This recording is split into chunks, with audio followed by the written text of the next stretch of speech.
ტრადიციულად დღესაც რთული შეკითხვით დავიწყოთ და შეკითხვა მდგომარეობს შემდეგში. რამდენ ჩვენგანს აქვს კეთილდღეობის განცდა დღესდღეობით სამსახურსა თუ პირად ცხოვრებაში და აი რამდენი უბრალოდ ფუნქციონირებს. ძალიან ბევრ ადამიანს გონია, რომ კეთილდღეობა ეს არის კარგი შვებულება, სპა, დასვენება, მაგრამ რეალურ ცხოვრებაში თუ ამას ჩავუღრმავდებით ამ თემას, ეს ასე არ არის. კეთილდღეობა არის ყოველდღიური მმართველობა საკუთარ თავზე. და დღეს მოდი ავიღოთ სასწორი და ერთმანეთს დავაპირისპიროთ. სასწორის ერთ მხარეს დავდოთ სტრესი, უენერგიობა და ეგო და სასწორის მეორე მხარეს დავდოთ იოგა, სუნთქვა და მედიტაცია. ძალიან საინტერესო მოგზაურობა გველის, მანამ სანამ ჩვენ სტუმარს წარვადგენ, მე მაყურებელს მინდა ვთხოვო, რომ გამოიწეროს ჩვენი არხი.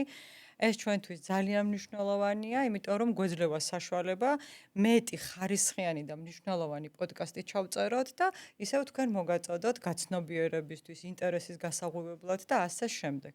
მაშ ასე დღეს ჩვენი სტუმარია ზურიუსი, ჩვენი ძვირფასი იოგა ინსტრუქტორი, რომელმაც შეიძლება ვთქვათ, რომ ძალიან ბევრი რამ ცხოვრებაში სხვანაირად დაგვანახა.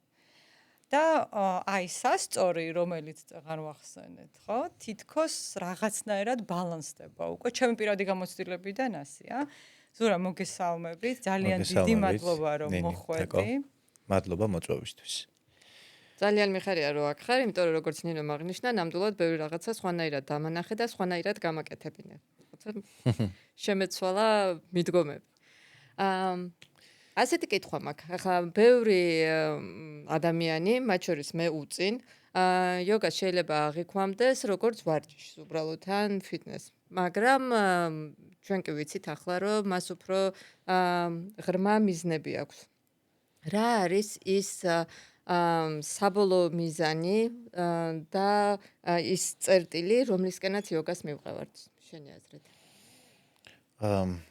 ის საბოლოო მიზანი შეიძლება მთელი ცხოვრების მანძილზე ძალიან ამბიციურია ეს საბოლოო მიზანი და შეიძლება აქ და ახლა ადამიანს საერთოდ არ აინტერესებდეს. აი ეს სამყაროს ცნობიერებასთან შერწყმა, გამთლიანება და ასე შემდეგ. და არ იყოს მისთვის პრიორიტეტული რა, საერთოდ აი ამ ცხოვრებაში აქ და ახლაც არა, საერთოდ არ აინტერესებდეს ეგ თემა რა. და აქედან გამომდინარე, ეს მარტო თანამედროვე ადამიანს არ ეხება, ადრეც ესე იყო რა, რომ ვიღაცისთვის ერთი იყო საინტერესო, ვიღაცისთვის მეორე იყო საინტერესო, ვიღაცას აი ეს მონაცემები ქონდა, ვიღაცას აი ეს მიზნები, აი ეს ბექგრაუნდი და აი ეს შესაძლებლობები რა, განსხვავებული ყველაფერი. აქედან გამომდინარე, ხო, იმ მიზნისკენ სასიარულოდ და ამავდროულად, რომ ადამიანს აქ და ახლა ყოველდღიურად თავი უკეთესად ეგრძნო და განვითარებულიყო, ხო? ამიტომ ჩამოყალიბდა სხვადასხვა იოგის მიმდინარეობები. აი, ძირითადად ახლა რაც იციან ადამიანებმა იოგის შესახებ, ეს არის რაღაც ფიზიკური ვარჯიშები და კიდე ზოგიერთი რაღაც ზოგს ამაზე რელიგიური წარმოდგენა აქვს. მაგრამ აი მაგალითად ვახსენებ, დღეს არსებობს ესეთი რაღაც კარმა იოგა. კარმა იოგა არის მოქმედების იოგა, ეს არის სუფთა პრაქტიკული რაღაც, აი ყოველდღიურ ცხოვრებაში როგორ იფიქრო, როგორ იზრუნო, როგორ იმოქმედო, როგორ დაალაგო პრიორიტეტები, ეს არის ძალიან პრაგმატული ხედვა ადამიანური ყოფის. როგორ არ შექმნა ცარიელ ადგილზე თუნდაც პრობლემა, ან არსებული სიტუაცია როგორ წარმართო შენთვის სასურველ კალაპოტზე.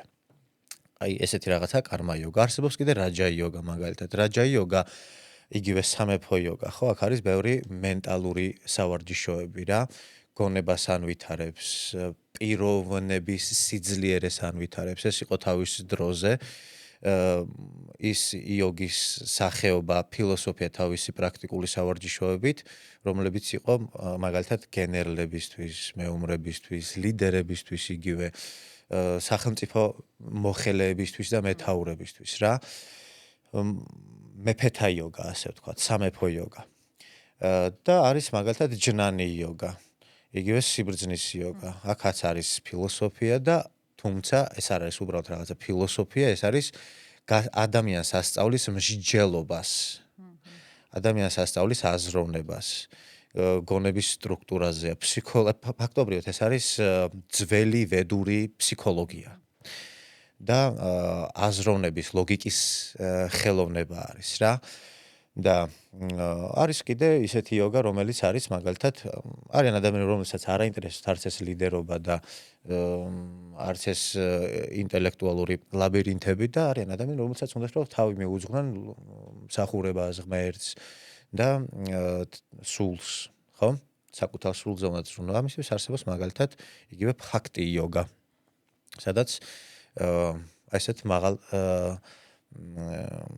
ცნებებზე არის საუბარი, როგორიც არის სული, იქ ცხოვრება როგორ არის, კოსმოლოგია როგორ არის მოწყობილი, რა არის ღმერთი, ღვთაება და ეს ყველაფერი ადამიანში როგორ ვლინდება და როგორ უნდა გაფურჩქნო, ასე ვთქვათ, შენში ეს პოტენციალი, რომელიც არის და ელოდება შენს ყურადღებას და რაღაც თითის წაკვრას მაინც, ხო? მოკლედ, სხვადასხვანაირი იოგაა და ყველა მათგანს აქვს რაღაც თავისი გზა იმ საბოლოო მიზნისკენ და ეს გზა განსხვავდება მხოლოდ და იმით, რაც საიდანაც დავიწყე საუბარი, რომ გააჩნია ადამიანს რა ინტერესები აქ და ახლა ამ ცხოვრებაში და რა რისკენ მიუწევს გული რა. სურო იოგით არ დაკავდეს, აი ამით დავასრულებ, სურო იოგით არ დაკავდეს ადამიანი და არანაირად არ ინტერესდებოდეს საერთოდ არაფრით. ხო? ვერაცდება მაინც იმ საბოლოო მიზანს. გაიხანგრძლივებს აი ამ ყოფიერებას დაბადებიდან დაბადებაში, მაგრამ საბოლოო ჯამში მაინც ვერაცდება იმ საბოლოო მიზანს რა, იმ გამთლიანებას. ეს ასეა. იოგა არის, როგორც ძველი ტექსტები ამბობენ, ევოლუციის დამაჩქარებელი მექანიზმი. ეს არის, აი, დინებაში კი არ ხარ, ჩავარდნილი და კი არ ფართხალებ. ეს არის რაღაც მომენტში ნავი და თუ უფრო ჩაუღრმავდები, ნიჩბებიც აღმოგაჩნდება ხელში თავისი დამცავი ჟილეტით და რგოლით და მოკლედ შეგიძლია რომ უკვე სადღაც მიმართო ეს მიმართულება აირჩიო ამ დინებაში რა. ან უფრო სწრაფად და უსაფრთხოდ მიხვიდე იქ. ზედმეტი ტანჯვისა და დროის კარგვის გარეშე. მაგრამ საბოლოო ჯამში იქ მაინც ადრე თუ გვიან ყველანი მივალთ. ზოგსაც დაჭირდება ამისთვის უბრალოდ 100 რეინკარნაცია, ვიღაცას დაჭირდება 10, ვიღაცას დაჭირდება ვიღაც ჩაეტევა 1-შიც, მაგრამ ჩემი აზრით, პირადად ჩემი აზრით, არაფერი საჩქარო არ არის რა. პრობლემა არის ერთადერთი რაში, აი, რო ხარ ადამიანი აქ და ახლა და იტანჯები. თუ არ იტანჯები და ცხოვრებით ხარ კმაყოფილი და რავი, აი, სიცოცხლით ტკბები, ხო? საერთოდ არ ჭირდება იოგა და არც იქ დასაბრუნებლად რაღაც ტექნიკები რა, შესარწყამი ტექნიკები. იყავი რა შენთვის დატკბი ცხოვრებით, აკეთე სიკეთე, დარგეხე და ასე შემდეგ.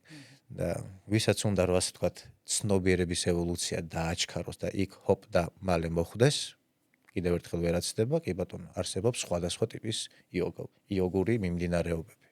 საინტერესოა ეს მოგზაურობა. რა, ეს ერთი კითხვები მაქვს რა, ანუ ეს სხვადასხვა იოგა რო არსებობს, ეს ვარჯიშებია სხვადასხვა, იგივე აი აზროვნების, სიბრძნის და ასე შემდეგ, აი.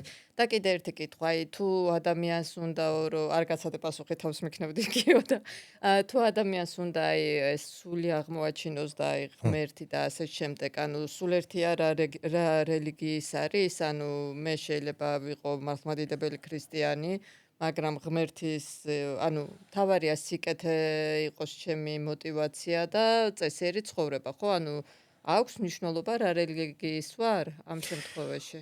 აქვს მნიშვნელობა და მეორეს მხრივ თან არც აქვს მნიშვნელობა. გააჩნია რა მასშტაბით შევხედავთ აი ამ კითხვას რა.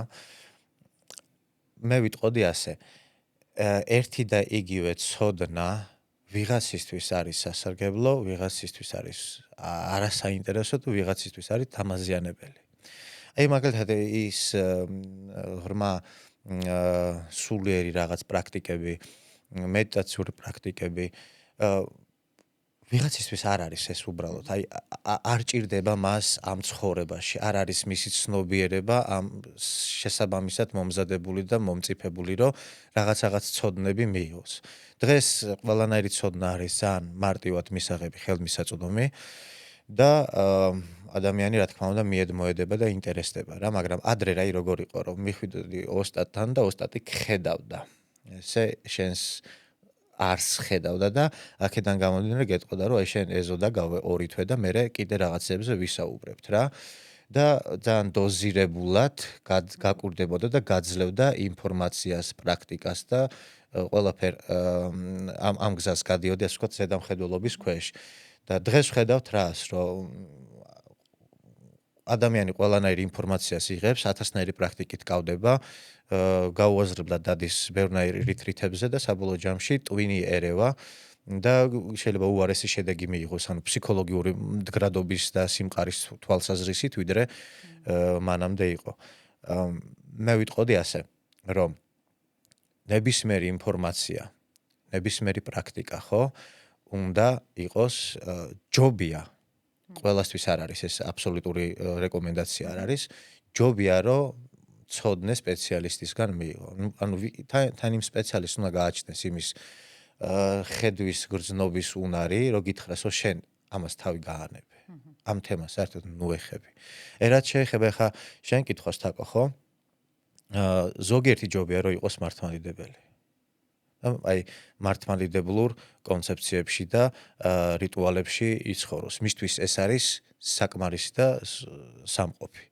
და ვიღაც არიან ადამიანები, რომლებიც ვერ ეტევიან ვერც ერთი რელიგიის ჩარჩოებში. იმიტომ რომ გრძნობენ, რომ ამ ყველაფერს შეუძლებელია კონდეს რაიმე ჩარჩო. და თავის თავს მოიხსენებენ როგორც სულიერ მაძიებლებად რო ეუბნება აი რომელი რელიგიის მიმდევარი ხარ ეუბნებიან რომ არა მე ღმერთის მსჯერა მე სულიერება ჩემთვის პრიორიტეტია მაგრამ ვერც ერთ რელიგიაში ჩემი თავი ვერ ვიპოვე ხო და საერთოდ აი კიდევ უფრო ისევ რო შევადარო თანამედროვეობა და რა იყო ადრე არ არსებობდა როგორც ასეთი რელიგია ადრე იყო მხოლოდ და მხოლოდ სულიერება იმიტომ რომ იყო დრო როდესაც ადამიანს წიგნებსაც არ წერდნენ არ ჭირდებოდათ. იყო დრო, როდესაც ადამიანს იმდენად გახსნილი ქონდა გონება, იმდენად ბუნებრივი იყო, იმდენად ჯანმრთელი იყო, იმდენად ჰარმონიული იყო. სულ სხვა ვიბრაციებზე ცხოვრობდით. ასეთი დრო იყო. დღეს ძიმე პერიოდია, რამდენიმე 1000 წელია, რაც ეს ამ ძიმე პერიოდში ვიმყოფებით, ასე ვთქვათ, გონება დახშულები ვართ, გულდახშულები ვართ და გვჭირდება რომ რაღაცა დაიწეროს, თორე დაგვავიწყდება. გვჭირდება რომ იყოს მასწავლებელი და მოსწავლე და ადრე სხვანაირად იყო ეს ყველაფერი. დღეს ამის საჭიროება გახდა რომ სულიერება მიეღო რელიგიის ფორმა. და ადრე არ იყო ამის საჭიროება. ადრე ეს იყო უბრალოდ თანდაყოლილი შეგრძნება. და 1-2 სიტყვით შეგეძლო რომ რაღაცები დაგეზუსტებინა და გაგერკვია. დღეს ეს არის რელიგიები და ჩემ და სამწუხაროდ პრაქტიკა ამას გვაჩვენებს არც დღეს ბევრი არაფერი არ შეცვლილა როგორც იმ ბნელ ჭყალებში შუა საუკუნეებში ადამიანები იმეტებდნენ ერთმანეთს რელიგიების გამო და მწამსის გამო დღესაც იგივე საკეთებენ რა გინდა სოციალურ ქსელებში გინდა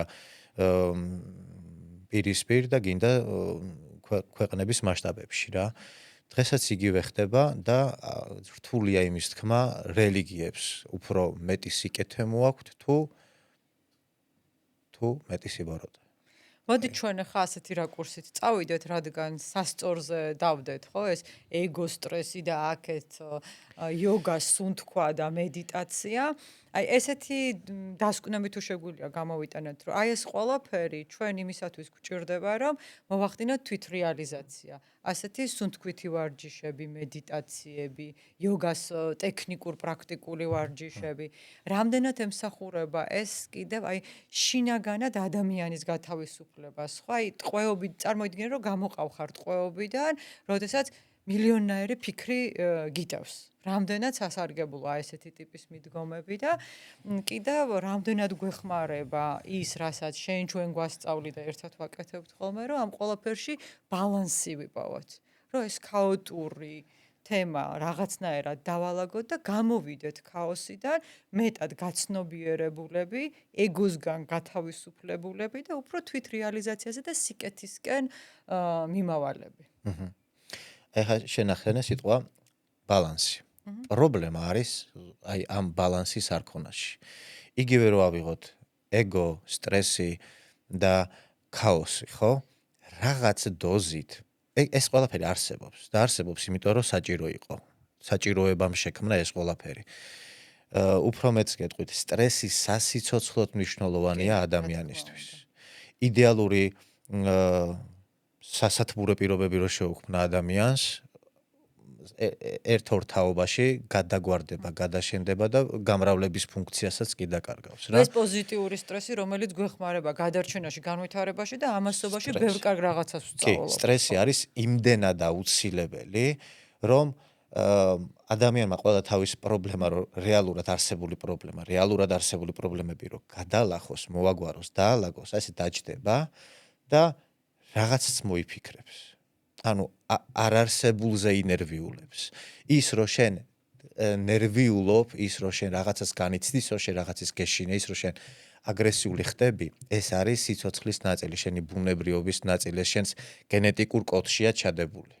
ის სამი პირველ საწყისი ენერგია, რამაც ეს სამყაროსეული მრავალფეროვნება და მულტივერსი შექმნა, ის სამი თვისება, გუნა, სატვა, რაჯას და ტამას, აი აქედან ესენი რომლებიც იმყოფებოდნენ ბალანსში თავის დროზე მე როცა და აირივნენ და ეს შექმნა ეს ყველაფერი აი ეს სამი მდგომარეობა ეხლაც კიდევ ჩვენში და არც ერთ შემთხვევაში არავის არც ერთ ადამიანს არ შეუძლია არანაირი პრაქტიკის მეშვეობით მუდმივად იმყოფებოდეს ბედნიერების განცდაში მუდმივად იმყოფებოდეს სიმშვიდის განცდაში ან მუდმივად იმყოფებოდეს დეპრესიულ მდგომარეობაში სევდიანი გინდა არ გინდა ერთი მდგომარეობიდან მეორეში გადადიხარ, მეორედან მესამეში გადადიხარ, მესამედან ისევ პირველს უბრუნდები და ასე ციკლურად ტრიალებ. თითოეული ეს მდგომარეობა ადამიანს ჰორმონალურად, ფიზიოლოგიურად, მენტალურად რაღაცას უკეთებს. საჭიროა თითოეული ეს მდგომარეობა და ის შეძახილები, რომ შენ უნდა იყოს სულ 7, არარეალურია. არარეალური, არაბუნებრივი, არ გამოგივა. ბოლა-ბოლა მართლა ყველაფერი ისე რომ მოვაგარო რომ 7 იყო, ხო? აქვს ესეთი ფუნქცია ჩვენს ფსიქიკას შეჩვევა და მერე მობეზრება, ანუ მოგაღიზიანდები ამ სიმშვიდით და დაიწყებს რაღაც თუნდაც ფილმების ყურებას, რომ უცებ გაგეხარდეს. ან რაღაც კონფლიქტს შექმნი, კი ბატონო, კონფლიქტ შექმნი, რომ აგრესიული გახდა, ანუ ვერ აიტან შენ ვერც ერთ მდგომარეობაში მუდმივ ყოფას. და არც ხარ ასე ჩაფიქრებული რა. ეს თავიდან უნდა გვესმოდეს, რომ რაღაც დოზით სტრესი საჭიროა, აუცილებელია. ეგო ეს არის ის, რითიც ჩვენ ერთმანეთთან ფუნქციონირებთ და ეგო ეს არის ნიღაბი, რომელიც რაღაც დროის მანძილზე შენ სცენაზე ასულს გიკავია და რო ჩამოდიხარ იქიდან და გიწევს იქ დაბრუნებამდე არაერთხელ ახალ-ახალი ნიღბის მორგება, ანუ თამაში რაღაც ახალი როლის მორგება, ახალი სქესის, ახალი ეროვნების მორგება, ახალი რელიგიის მორგება, ახალი პერსონაჟი. სხვადასხვა ადამიანად იბადები და სხვადასხვანაირ გამოცდილებას იღებ. ეგოს თავისი ფუნქცია აქვს და ეგოსგან გათავისუფლება კი არ უნდა მოხდეს, უნდა მოხდეს ეგოსთან არასწორი იდენტიფიცირების აღმოფხვრა. მაშინ ესე დავარქვათ, ხო? საჭიროა ეს ინსტრუმენტიც. კი, რა ყველაფერი საჭიროა, რაც სამყაროში არსებობს და რაც გვაქვს ადამიანებს, უბრალოდ ამას რამდენად სასიკეთოდ ვიყენებთ ჩვენთვის თუ ჩვენი გარემოცვისთვის. აი ესეთი კუთხით შევხედოთ და იმიტომ ვახსენე თავიდან სასწორი, ხო, რომ თუნდაც ეს პრაქტიკები როგორ დაგვეხმარება იმისთვის, რომ ჩვენი ცხოვრება მეტნაკლებად დაბალანსებულად ვმართოთ, მოვიტანოთ სიკეთე და როცა ორგანიზაციაზე მიდგება საქმე, ჩვენ ხო ლიდერები ვართ, შინ თუ გარეთ, სადაც ვართ ლიდერები, როგორ მოვიქცეთ ისე და როგორ გამოვიყენოთ ეს პრაქტიკები, რომ ვიყოთ სიკეთის, ბალანსის და თანამშრომლობის მომტანები. მოდი აი ესე შევხედოთ. აი ამას და კარგი, მაშინ მე დავუბრუნდები, რადგანაც ეგრე ახსენე, თქვათ აი ეს ეგო, ეს უფრო სწორედ სიმშვიდე, ბალანსი, ასე შემდეგ, აი რაც განვიხილეთ წიგნები და ასე შემდეგ, იქ არის მითითებული, რომ ლიდერი უნდა იყოს მაინც დაბალანსებული. რომ თანამშრომლები არ შეავიწროვოს, არ დაძაბოს, რომ ისინი არ იყვნენ იმხელა სტრესის ქვეშ, ალბათ პატარა სტრესი საჭიროა და თვითონაც ექნებათ, რომ გონება ქონდეთ გახსნილი იმ დონეზე, რომ ეს ინოვაციები, ცნობის მოყვარეობა, კრეატიულობა, ეს ყველაფერი ჩაერთოთ ხოლმე. და შესაბამისად, მე კიდე არის მოსაზრება, რომ ეს დაბალანსებული და მშვიდი ადამიანი ვერ იქნება ლიდერი, იმიტომ რომ ეს რაღაცნაირად სუსტდება მისი სურვილი, რომ იბრძოლოს წარმატებისთვის, რაღაცას მიაღწიოს და ასე შემდეგ და მართლა ანუ აი ეს დაბალანსებული და გაცნობიერებული ყოფნა რამდენად შეიძლება უშლიდეს ხელს იმ ცეცხლს, რომელიც გვიბიძგებს წარმატებისკენ. აი ესე მარტივად რო შევხედოთ, აი უცებ რო უპასუხო მაგკითხვას რა. მე რას შემესახება ამის უპირატესობა, სიმშვიდის უპირატესობა, ხო? როდესაც არ არსებობს ეს ცეცხლი, არსებდა სურვილი და რაღაც ვნება, რომ მიდი, ხო? აი იქ არსებობს ერთგვარი, იქ წინა პლანზე მოდის საჭიროება, დროულობა, ადეკვატურობა და მოკლედ მეტი ლოგიკა არის რა იქ. ნაკლები ემოციური ინტელექტი არის ჩადებული და მეტი, ასე ვთქვათ, პრაგმატული რაღაცეები რა, რაც საჭირო არა ის, რომ მე რაღაცა მინდა და ამ მიზანს უნდა მივაღწიო, არამედ ის, რომ კი მინდა, მაგრამ მოდი ჯერ ეს, მერე ეს, რომ აი ეს რაც მინდა გამოვიდეს რა. ამისთვის არის საჭირო სიმშვიდე. ამისთვის არის საჭირო ის, რომ ადამიანი შეეძლოს რაღაც ეტაპზე თუნდაც პროცესებს აცალოს, რაღაცები მოითმინოს, მიენდოს. აი პასუხისგებლობის თემაც ამას ხშირად ვეუბნები ხოლმე ჩემს მოსწავლეებს, რომ დღეს ძალიან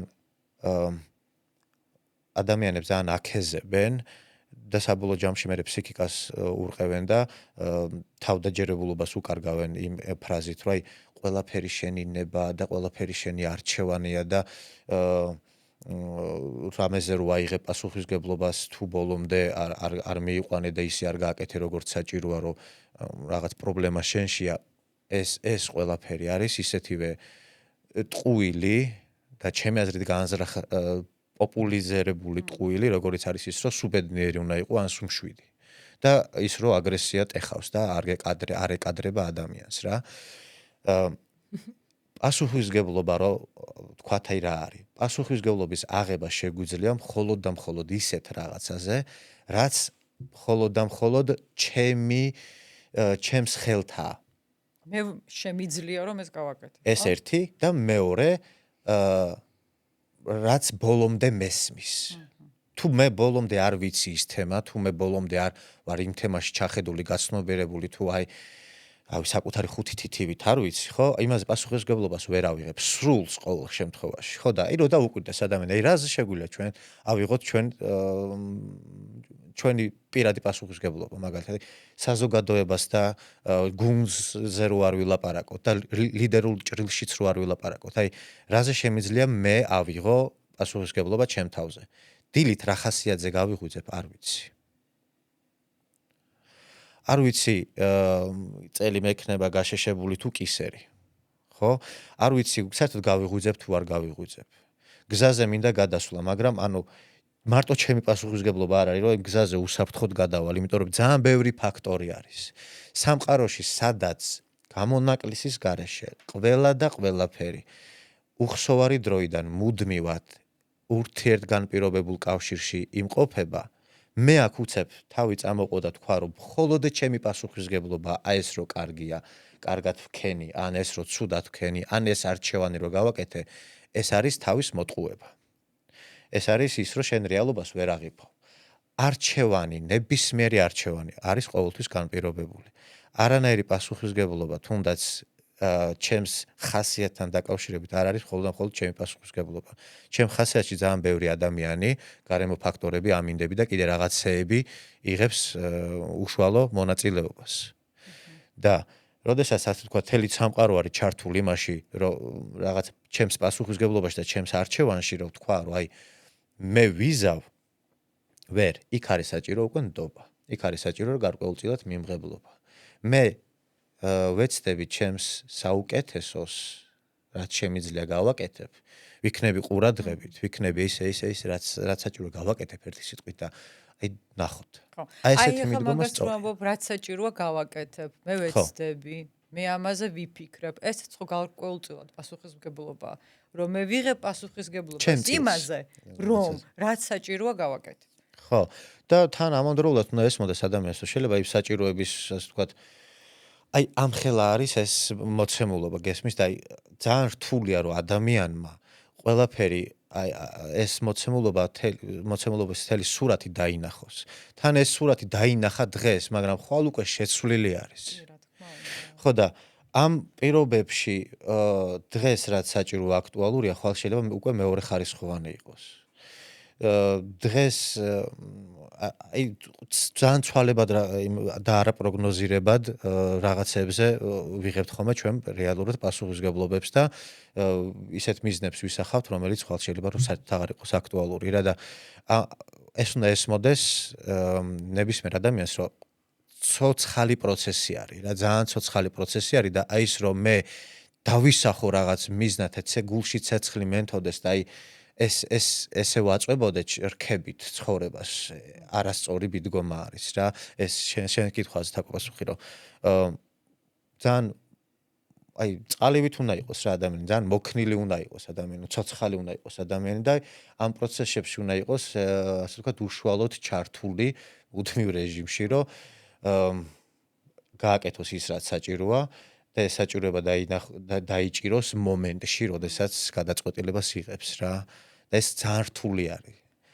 და აი ძალიან რთული არის. რთულია, მაგრამ ხშირ შემთხვევაში ცნობიერ ადამიანს გამოსდის ხოლმე ეს მიზნის დასახვა, პასუხისმგებლობის აღება. რა თქმა უნდა, მოქნილები ვართ, ეს ცნობილი გამონათქვამია, ხო? იყავი როგორც წყალი და ყველა მისის ვისი ნათქვამით არის ეს. ასე მოქნილები ვართ ხოლმე. ჩვენ მაქსიმუმს ვაკეთებთ ამისთვის. და აი ხა რომ დავუბრუნდეთ ცეცხლის გამოცლას, თაკო შენ მინდა გამოგეხმაურო ამ შემთხვევაში. სტილნესის პრაქტიკები ხო არსებობს ესეთი იოგაში და ეს რას გვასწავლის? აქ ცეცხლის გამოცლას, მოდი ესე შევხედოთ, რომ მე ვიყო ცნობიერი ჩემს რეაქციებზე და მოქმედებებზე. და შემეძლოს შესაბამისი რეაქციის და მოქმედების განხორციელება სწორ მომენტში. და ესეთი ადამიანები შოურიდან და ასეთი ლიდერებით ჩანან, ცივსისხლიანები, თითქოს არაფერი არ ადარდებთ, მაგრამ ესე არ არის, ვინც ჩემი გადმოსახედით და იოგაც ამაში ეხმარება, მედიტაციაც და სუნთქვის ვარჯიშები, ხო? ვინც ამას აკეთებს, კიდევ უფრო კარგად აქვს ეს უნარი გამომუშავებული, რომ სიმშვიდით შეაფასოს რეალობა და მოცემულობა რაც არის და მე უკვე პასუხისმგებლობა აიღოს თავის რეაქციაზე და მოქმედებაზე, როგორ უნდა მოიქცეს, ან რა სახის პასუხი უნდა გასცეს, ხო არის? კი ბატონო. იოგაშიც არის ესეთი პრინციპი, სწორი ძალისხმევის პრინციპი. და სწორი ძალისხმევის პრინციპი გულისხმობს რას? ძალისხმევა, რომელიც ხორციელდება საჭირო დროს, საჭირო ადგილას, შესაბამისი ხანგრძლივობით და შესაბამისი სიმძლავრით. საჭირო დროს კი არა, უბრალოდ საჭირო დროის მანძილზეც. აი ეს მაგალითი რო გადავიტანოთ მაგალითად, აი რეალურ ცხოვრებაში და ყველაზე მარტივი მაგალითი არის აგრარული მაგალითი რა. გინდა ხნა ავიღოთ, გინდა თესვა ავიღოთ. აი ცოდნა უნდა, როდის უნდა მოხნა, რა სიღრმეზე უნდა ჩახვიდე, რა ქანთან გაქვს შეხება, საერთოდ რატო უნდა ჩახვიდე იმ სიღრმეზე თუ ამის დათესვას აპირებ. ანუ ყველანაირ საქმეში, თუნდაც გლეხურ საქმეშიც კი ძალიან დიდი სიბრძნე არის საჭირო რა და საქმის ცოდნა. ნებისმიერ, აი თუნდაც რჩევა მისცე ადამიანს. ხო, რაღაცა კარგი რჩევა შეგიძლია რომ მისცე ადამიანს, მაგრამ ხო უნდა იცოდე როდის და რა ადგილას უთხრა ეს რჩევა. ხო? რა სიტუაციაში, ანუ ხო უნდა შეურჩიო, ხმის ტემბრის კი უნდა შეურჩიო. ხო, ამას ხო აქვს დიდი მნიშვნელობა. ნებისმიერ საქმეში არ აქვს მნიშვნელობა საით არის, იგივე კულინარიაში. გაქვს ყველა ინგრედიენტი, გაქვს ესე რა ქვია, რეცეპტი, მომზადების წესი, მაგრამ აი რამხელა ცეცხლი უნდა იყოს, როდის არის ის მზად, აი ძალიან ბევრი დეტალი არის, ხო, ერთი და იგივე ინგრედიენტებით, აი ორი ადამიანი სხვადასხვანაირად გააკეთებს. იქ სადღაც ზედმეტი მოგივე, იქ სადღაც ნაკლები და უკვე სხვა გემო არის რა.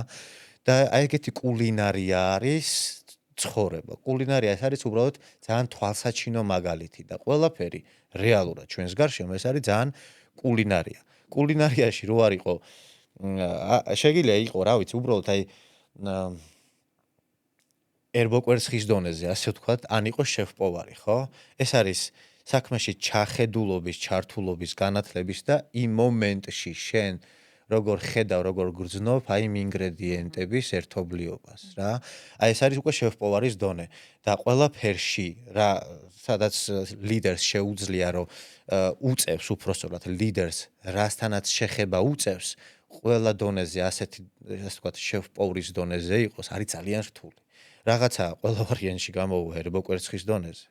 და ისიც კი და ეს უნდა ახსოვდეს თვითონ ლიდერს უნდა ახსოვდეს მის გუნდს უნდა ახსოვდეს რომ ნუ ლიდერის ფუნქცია ისიც არის რა თქმა უნდა რომ რაღაცაში თვითონ იქნება შეფ-პოვარი და იქ კიდე ასე ვთქვათ სხვა კერძის შეფ-პოვარი ცალკე ყავს იქ სხვა კერძს კიდე სხვას ჩააბარებს დელეგირებას კარგად შეუძლია ეგ არის იდეაში შეფ-პოვრის კი არა და ლიდერის ერთ-ერთი უნარი რომ იცნობდეს თავისი გუნდის წევრების ძლიერ და სუსტ მხარეებს და აქედან გამომდინარე იმ საქმეს რომელსაც შეეჭიდება ხო აქედან ვეცოდინება რომ მე აი ამ გუნდით ამ საქმესზე პასუხისგებლობა ავიღო თუ არ ავიღო თუ ავიღებ რამდენი დრო დამჭირდება რომ ეს შედეგი დავდო და ხო და როგორ შევინარჩუნოთ მოტივაცია მაგ დროს აი ვთქვათ ვაკეთებ რაღაცას და არ გამომივიდა ერთხელ არ გამომივიდა ორჯერ არ გამომივიდა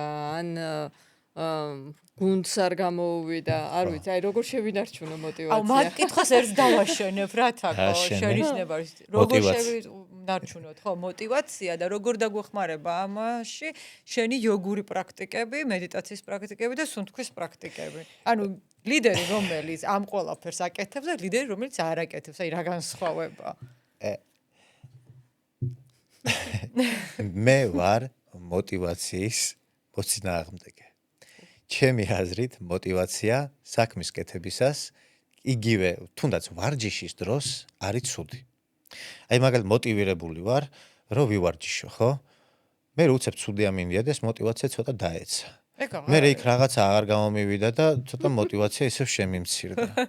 დაცნობი სიტუაციები. იქ მასწავლებელმა ცოტა დამიბღვირა და კიდე აი მოტივაცია არის ისეთი რაღაც რომ ხან არის, ხან არ არის. ხან მეტია, ხან ნაკლები და ასე საქმეს ვერ გააკეთებ რა. და ის რომ მე მესმის რომ ჯანმრთელობისთვის საჭიროა ვარჯიში და უნდა წავიდე და ვივარჯიშო, მირჩევნია ეს იყოს. ანუ გაცნობიერებულობა და გააზრებულობა საქმესთან მიმართებაში. ეგ ხო ბადებს მოტივაციას. ეგ არ არის მოტივაცია, გაცნობიერება ის რომ ეგ საჭიროა. არა, ეს არის პრაგმატული მოცემულობა, რომ ანუ ჯანმრთელობა მჭირდება რა. ჯანმრთელობა არის საჭირო რა. ეს მოტივირებული ვარ რომ ვიყო ჯანმრთელი, ანუ მოტივაცია არ მჭირდება რომ ჭამო საჭმელი. მოტივაცია ჭამა სიამოვნებაა. მოტივაცია არ მჭირდება რაღაცა რავი, აი მოტივაცია არ მჭირდება იგივე სექსის დროს. მოტივაცია არ მჭირდება რაღაცა კაის სასიამოვნოს კეთების. მოტივაცია არის საჭირო იმისთვის, რომ არ გევარჯიშება და ივარჯიშო. ხო. მაგრამ აი მე მაგალითად სურვილის, ასე ვთქვათ, ასე ვართ, აი წეგან ევოლუციაზე ვილაპარაკეთ, ხო? რაღაც სტრესი რო გვაქვს ჩადებული რა და სტრესთან ერთად ჩვენ ჩადებული გვაქვს ამ ჩვენ ევოლუციურ სტრუქტურაში წამახალისებელი მექანიზმად სტრესის წამახალისებელი მექანიზმი არის სიამოვნება. ხო, მე თუ რამე მსიამოვნებს, მაქვს მოტივაცია რომ წავიდე და გავაკეთო. ანუ ტრიგერია სიამოვნება მოტივაციის. მოდი ესე დავარქვა. ეს არის დამაჯილდოვებელი არის რა. ანუ მაჯილდოვებენ ამ სიამოვნებას მპირდება რაღაცა მოქმედება და მე შემიძლია რომ წავიდე თუნდაც 900 იქით მეზობელ სოფელში გზა მოვიგერიო ისა რა ქვია გარეული ცხოველები და მოვიყვანო იქაური ცოლი და მე რომ ეს ყველაფერი საბოლოო ჯამში რაღაც სიამოვნება სადღაც არ მპირდებოდეს და სექსი რო არ იყოს სასიამოვნო ადამიანი საერთოდ ვერ გამრავლდებოდა თვალი რომ არ შემეძლოს მე სიამოვნების მიღება ყურით და რაღაც არ იქნებოდა სახვით ხელოვნება, არ იქნებოდა მუსიკა, არ იქნებოდა იგივე კულინარი, ანუ სიამოვნება არის სტიმული, რომ რაღაც გახადო უფრო მიმზიდველი, ლამაზი, უფრო სასიამოვნო და ეს უნდა გვესმოდეს, რომ არაფერში არ შეიძლება აი ამ სიამოვნებაზე იყო დამოკიდებული, რომ აი სანამ სიამოვნებს გავაკეთებ ბევრს, იმიტომ რომ უფრო მეტად ვისიამოვნეს არის არა ლოგიკა. აქ ირღვევა ზუსტად ბალანსი რა. აქ ირღვევა ბალანსი. ჩვენ გვაქვს ეს ჩადებული, რა თქმა უნდა, თვალთან მიმართებაშიც და ყურთან მიმართებაშიც, რომ აი რაღაცას უყურებ, მე სიამოვნა, აღარ სიამოვნებს, მე შევეჩვიე და თუ კიდევ დიდხანს უყურებ, მე გავღიზიანდები და აღარ მინდა იმის დანახვა, მინდა რომ გავიხედო სადმე სხვაგან. ესმის ეს სულ უცვლელად რო იყოს ეს სიამოვნება, ხო? მე ვიქნებოდი მუდმივად ერთ რაღაცაზე მიჯაჭული. იგივე არის мотиваცია. мотиваციის ბუნებრიობა მდგომარეობს იმაში, რომ შენ რაღაცაზე რო გქონდა мотиваცია და იქამდე მიგიყვანა мотиваცია, ხო, რომ ვარჯიში დაგეწყო, ხო? всё, мотиваციის საქმე დასრულდა. მიგიყვანა იქამდე. და შემდეგი ნაბიჯი რა არის? გავართულო ჩემი ვარჯიში და დაგეწიო. мотиваცია. ჩემი мотиваცია. კი ბატონო, შეიძლება მიზნები შეიცვალოს, რაღაც უფრო სპორტულობა ჩაერთოს, მაგრამ ის რომ შენ ეცადო мотиваციის შენარჩუნება, ეს არ არის мотиваციის, ასე ვთქვათ, უნარი და ბუნებრივი მდგომარეობა, რომ სულ მოტივირებული იყო. ეს არის უკვე თუ ადამიანმა ვიღაცამ ეს წკაბდა მოახდინა, ხო, ესე იგი შარიკი საიდანღაც ამოვაგდო და ის მას აქვს უკვე აკვიატებული აზრი და ეს არის არაჯანსაღი. და мотиваცია, რომელიც არ ვარდება ქვევით და სადღაც ეს არ ჩამოდის ლოგიკის და საჭიროების და ადეკვატურობის ზღურბლზე, სადაც არ არის ბალანსი, ხო? იქ უკვე ძალიან საშიში არის რა. ვარჯიში კარგია, ბევრი ვარჯიში ცუდია.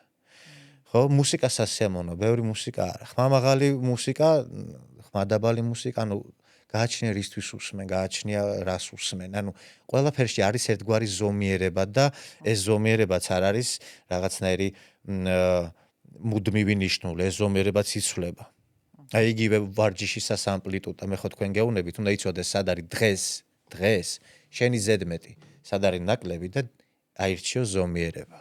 ეს ზომიერება დღეს რო იყო აქ 1-2 თვის მერე უკვე აქ იქნება. გაღრმავდება ამპლიტუდა, ხო, მაგრამ შენ ისევ ზომიერებას აწვევი რა. და აი ესეა ყოველ ცხოვრებაში ყველაფერი. ვიღაცისთვის ნორმალური, ვიღაცისთვის ცოტა, ვიღაცისთვის ბევრია. ეს ძალიან ინდივიდუალური რაღაცაა და ზოგადი რჩევების მიცემა ამ ხრივ არის ის რომ ადამიანი ისევ და ისევ დააკომპლექსო რაღაცეებზე რა. რო უთხარო აი დღეს მაგალითად იგივე სექსი რო ავიღოთ რა. ვიღაცისთვის ნორმაა კვირაში 3-ჯერ, ვიღაცისთვის დღეში 3-ჯერ, ვიღაცისთვის წელიწადში 3-ჯერ. და შენ ადამიანს ეუბნები რომ კვირაში 3-ჯერ ცოტა და რაღაც ტაბლეტები უნდა დალიო რომ ყოველდღე კონდეს ამის სურვილი, არასწორია. არ არის სამართლიანი ასეთი რაღაც უთხრა ადამიანს რა. ნებისმიერ საკითხში, არა მხოლოდ სექსში, გინდა ჭამაზე. ვიღაცას გააჩნია რამდენად რამდენად აქტიურია, ხო? ვიღაცას ერთი დიეტა უნდა ქონდეს, ვიღაცას მეორე, ვიღაცამ ბევრი უნდა ჭამოს, ვიღაცამ ცოტა, ვიღაცამ ხორცი უნდა ჭამოს, ვიღაცას არ უნდა ჭამოს ხორცი. ესეც არ შეიძლება რომ ზოგადად შეუფსაბამო რაღაცა დიეტა, ცხოვრების წესი, ანუ მე რომ ჯარში რო ვარ, იქ სალათის ფურცლებით ვერ მოვიგებ ჰომს, გესმის? იქ სხვანაირი კვება მჭირდება რა. იქ მე მედიტაციები არ მჭირდება, იქ მე მჭირდება ის რომ ვისწავლო აგრესიის მიმართვა და არა ის რომ ყვავილებით შევეგებო მტერს. იქ სხვა გააჩნია ადამიანს, გააჩნია რა მიზანია, გააჩნია მის კომპლექსიას, ბევრ რამეს გააჩნია და ეს არის თუ ადამიანი თავის თავზე იღებს პასუხისმგებლობას, ხო, უნდა იყოს ცნობიერი თუ არა და თუ მიდის ოსტატთან, ხო, ამ ოსტატის ასე ვთქვათ, პასუხისმგებლობაა, რომ ყოველ შემთხვევაში რაღაც მიმართულება მისცეს ადამიანს. ძალიან ინდივიდუალურია ერთი სიტყვით და ცალსახად იმის თქმა, რომ აი ყველას მოუხდება სიმშვიდე. არ არის არც ესე ვერ ეგრე არ არის. განსაზღვრავთ აპრიორი ყველას მოუხდება, მაგრამ ტენდენციებს თუ შევხედავთ, იქ იგივე ლიდერს. მე ესე მიმაჩნია, რომ ადამიანი, რომელიც რაღაცა ფიზიკური აქტივობით არის დაკავებული, თავის შეცნობით არის დაკავებული, ბევრად უფრო კარგად შეუძლია შეიცნოს და მართოს საკუთარი თავი, რაც საბოლოო ჯამში ჩემთვისაც კარგია და ჩემი გარშემოყოფებისთვისაც კარგია და რადგან ჩვენ ხშირად ორგანიზაციულ ჭრილში მიმოვიხილავთ ხოლმე ყველაფერს, ხა აი ამიტომ დაგისვი ეს კითხვა, რომ ლიდერი, რომელიც ცდილობს, რომ აკეთოს აი ეს პრაქტიკები, რითი განსხვავდება იმ ლიდერისგან, რომელიც საერთოდ არ ცდილობს, რომ ასეთი პრაქტიკები გამოიყენოს. შეიძლება ერთი ლიდერი არის ტიპი, რომელიც ამას აკეთებს ესე ზეზეურად, არ ჭირდება მას არანაირი პრაქტიკა, ის არის უბრალოდ აი ასეთია, მას აქვს უკვე ეს უნარ-ჩვევები და არის ადამიანი, რომელსაც არ აქვს ეს უნარ-ჩვევები და მას სჭირდება პრაქტიკა, ისევ საჭიროებამდე მივდივართ რა. სწორი ძალისხმევის პრინციპებამდე მივდივართ. საჭირო დრო, საჭირო ადგილზე, საჭირო დოზით, საჭირო დროის მანძილზე და ასე შემდეგ რა. მაშინ ეს შემოვატრიალებ კითხვას უფრო კონკრეტულად. თუ გჭირდება, ეს არის ინსტრუმენტი. ეს არის თუ არა რომ ეს ყველაფერი სასარგებლო ინსტრუმენტია. სასარგებლოა. მაგრამ აი დანასავით არის რა. მაგალითად თუ მინდა რომ შაქარი ჩავიყარო ჩაიში, ხო მჭირდება კოვზი. და თუ მინდა რომ კარაქი წავისვა პურზე, მჭირდება დანა. აი ადამიანმა უნდა იცოდეს, რომ იოგას აქვს ძალიან ბევრი ინსტრუმენტი და ერთის მიზანია რომ დაგამშვიდოს, მეორესი დაგაბალანსოს, მესამესი პირიქით აღაგზნოს.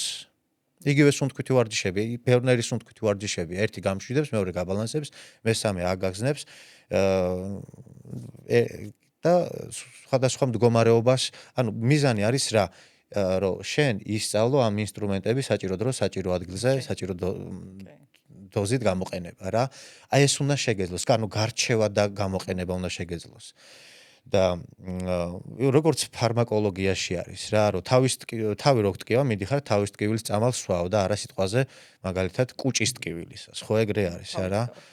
ან თუ არსებობს რამე ზოგადი, მაგ ზოგადს აკეთებ რა. აი აქაც იგივე რაღაც არის რა. თუ შპაკატში ჩაждდომა გინდა თავზე დგომას ნუ ამუღამებ რა, იქ სხვა ვარჯიშები არის გასაკეთებელი. აი ესე ვიტყვი. და გავაცნობიეროთ რა გვინდა და იქიდან მივმართოთ ისევ არის ჩვენი მიზნობრიობა და ძალისხმევა. საზრისი, ხო?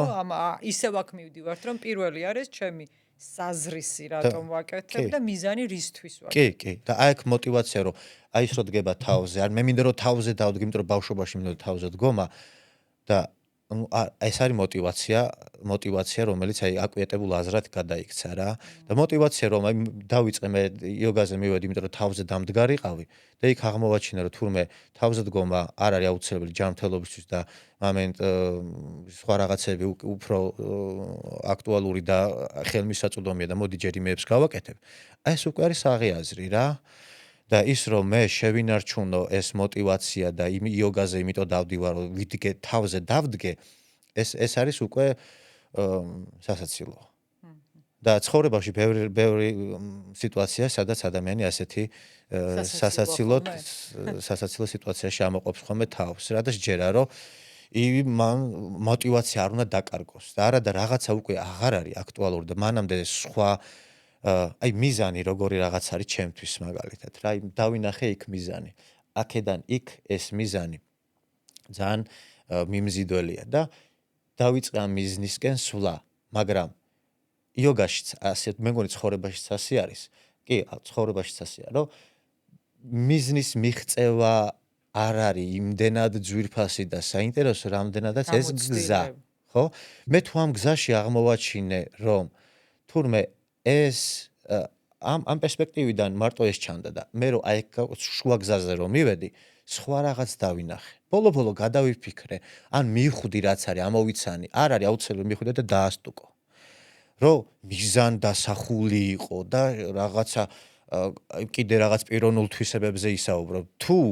მე ჩავთვლი რომ ეს მიზანი ძალისხმევად არ ღირს არ მივალ იქამდე მოქნილი მოკნილი. ხო, ანუ, აი მაგალითად. რა მე ახირებული კიდევ სიჯიუტეა. დადგომა. და ახლაც იდეაში არ ვიქნებოდი წინააღმდეგი, მაგრამ მივხვდი, რომ სუნთქვიტი ვარჯიშები ბევრად უფრო კარგად მოქმედებს ჩემზე, ვიდრე სხვა რაღაცა რო ვაკეთო რა. ანუ აი სადღაც ცოტათი გადავხვე, თუმცა მაინც ჩემსაც ვთვლობ, რომ ვაკეთო და ალბათ ეს არის რაღაცა თავისუფლება, რომელსაც ვგრძნობ, რომ შემიძლია არჩემი არჩევანი გავაკეთო რა. გავაცნობიერე, რომ ამ წუთში ეს უფრო მჭირდება და ამიტომ ახლა გამახსენდა კიდე ეს ჩემი საყვარელი ნაწილი, როგორ ვიწყებთ ხოლმე და ვამთავრებთ ჩვენ ვარჯიშს ხოლმე, როდესაც შენ ამბობ და ეს სამყაროში ყველა სამყაროში ყველა არსება იყოს თავისუფალი და ბედნიერი. და ეს ყველაფერი თითქოს ამასთან ჯამდება და კიდე შეგვიჯამე შენთვის რას ნიშნავს ეს სიტყვები. როდესაც ესეთი მანტრა არის, ძველი სანსკრიტული მანტრა, ლოკა სამასტა სუქინო ბავანტუ. მაგას ნიშნავს და ყველა არსება, ყველა სამყაროში იყოს ბედნიერი, ჯანმრთელი, თავისუფალი. ან მე ვამოკლებ ხოლმე ჩემი სურვილის გარეშეც იქ ჯანმრთელობით ვარ ხოლმე დაკავებული და გინდა არ გინდა მაინც ჯანმრთელობა მოგიწევს რა და ვამბობ ხოლმე ბედნიერი და თავისუფალი. ბედნიერი ნუ გასაგებია, მაგრამ აი ეს თავისუფალი მართლა დასაკონკრეტებელი არის რა. თავისუფალი და შეგვიძლია აქვე დაილინკოს თუნდაც იგივე ლიდერობა, აქ როდესაც ამბობს იოგი თავისუფალი, ის გულისხმობს ტანჯვისგან თავისუფალი. და არა გიჟია თავისუფალი და ის რომ ჩემ ჭკუაზე ვივლი. ეს თავისუფლება არ იგულისხმება ამაში. თავისუფლება ვიცით ჩვენ რომ მოითხოვს უზარმაზარ პასუხისგებლობას. ბევრი რამის გათვალისწინებას, თავისუფლება, ხო? და ტანჯვისგან თავისუფლება მოითხოვს კიდევ უფრო მეტ გაცნობიერებულობას. ის რომ ადამიანი, რომელიც ასეთი გაწაფულია და გენეტიკურად დაპროგრამებულია, რომ იტანჯებოდეს, როგორ არ იტანჯებოდეს. ეს არის ძალიან ძალიან ვრცელი თემაა და მთელი მოკლედ ისევ და ისევ გაცნობიერებულობამდე მივდივართ რა და დღეს რა ვიცი ვცდილობთ რომ დღეს ბევრ არასწორ რაღაცას ვცდილობთ თანამედროვე ადამიანები.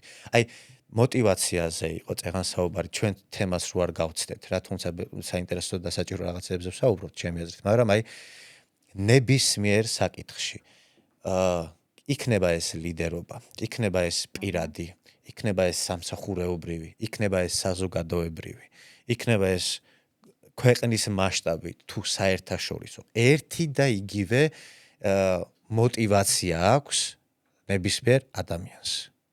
ნებისმიერ ჯგუფს არ აქვს მნიშვნელობა და აი ხა ამ мотивациაზე მინდათ რომ თქვენ და თქვენს მსმენელს ესეთი რაღაც უთხრა. ეს თითქოს ყველამ ვიცით, მაგრამ თან არ ვიცით საიდან დაიწყო. გულისხმობ რას? როდესაც ადამიანი იბადება ხელახლა, ჯერ ერთი რომ მას ესეთი რაღაც გვემართება, რომ ჯერ ერთი ჩვენი ტვინი, ბავშვის ტვინი არ არის მზად იმისთვის, რომ წარსული ცხოვრების რაღაც ინფორმაციები მასში ჩაჯდეს. იმიტომ რომ ეს ჩასვლა და გახსენება წარსული ცხოვრების მოითხოვს ჯერ ერთი ამ სხეულის მზაობას, იმიტომ რომ ეს გახსენება ხდება ერთბაშად დიდი ემოციური აფეთქებით. ანუ ყველა ემოცია გახსენდება, ყველა ტკივილი, ცრემლი, ღალატი, ყველაფერი გახსენდება, არა მხოლოდ ის სიუჟეტები. გესმის და ამისთვის არც ბავშვის ფსიქიკა ამზად, არც მისი სხეული ამზად, არც მისი გონება ამზად. და სანამ ეს მზაობა ყალიბდება, მანამდე საზოგადოება ამ ბავშვზე ახდენს უკვე სხვა პიროვნების დაწერას. თვითონ საზოგადოებაც, გარემო ფაქტორები, ეს რამე ცუდს კი არ ვსაუბრობ, უბრალოდ ესეა ცხოვრება მოწყობილი, ხო?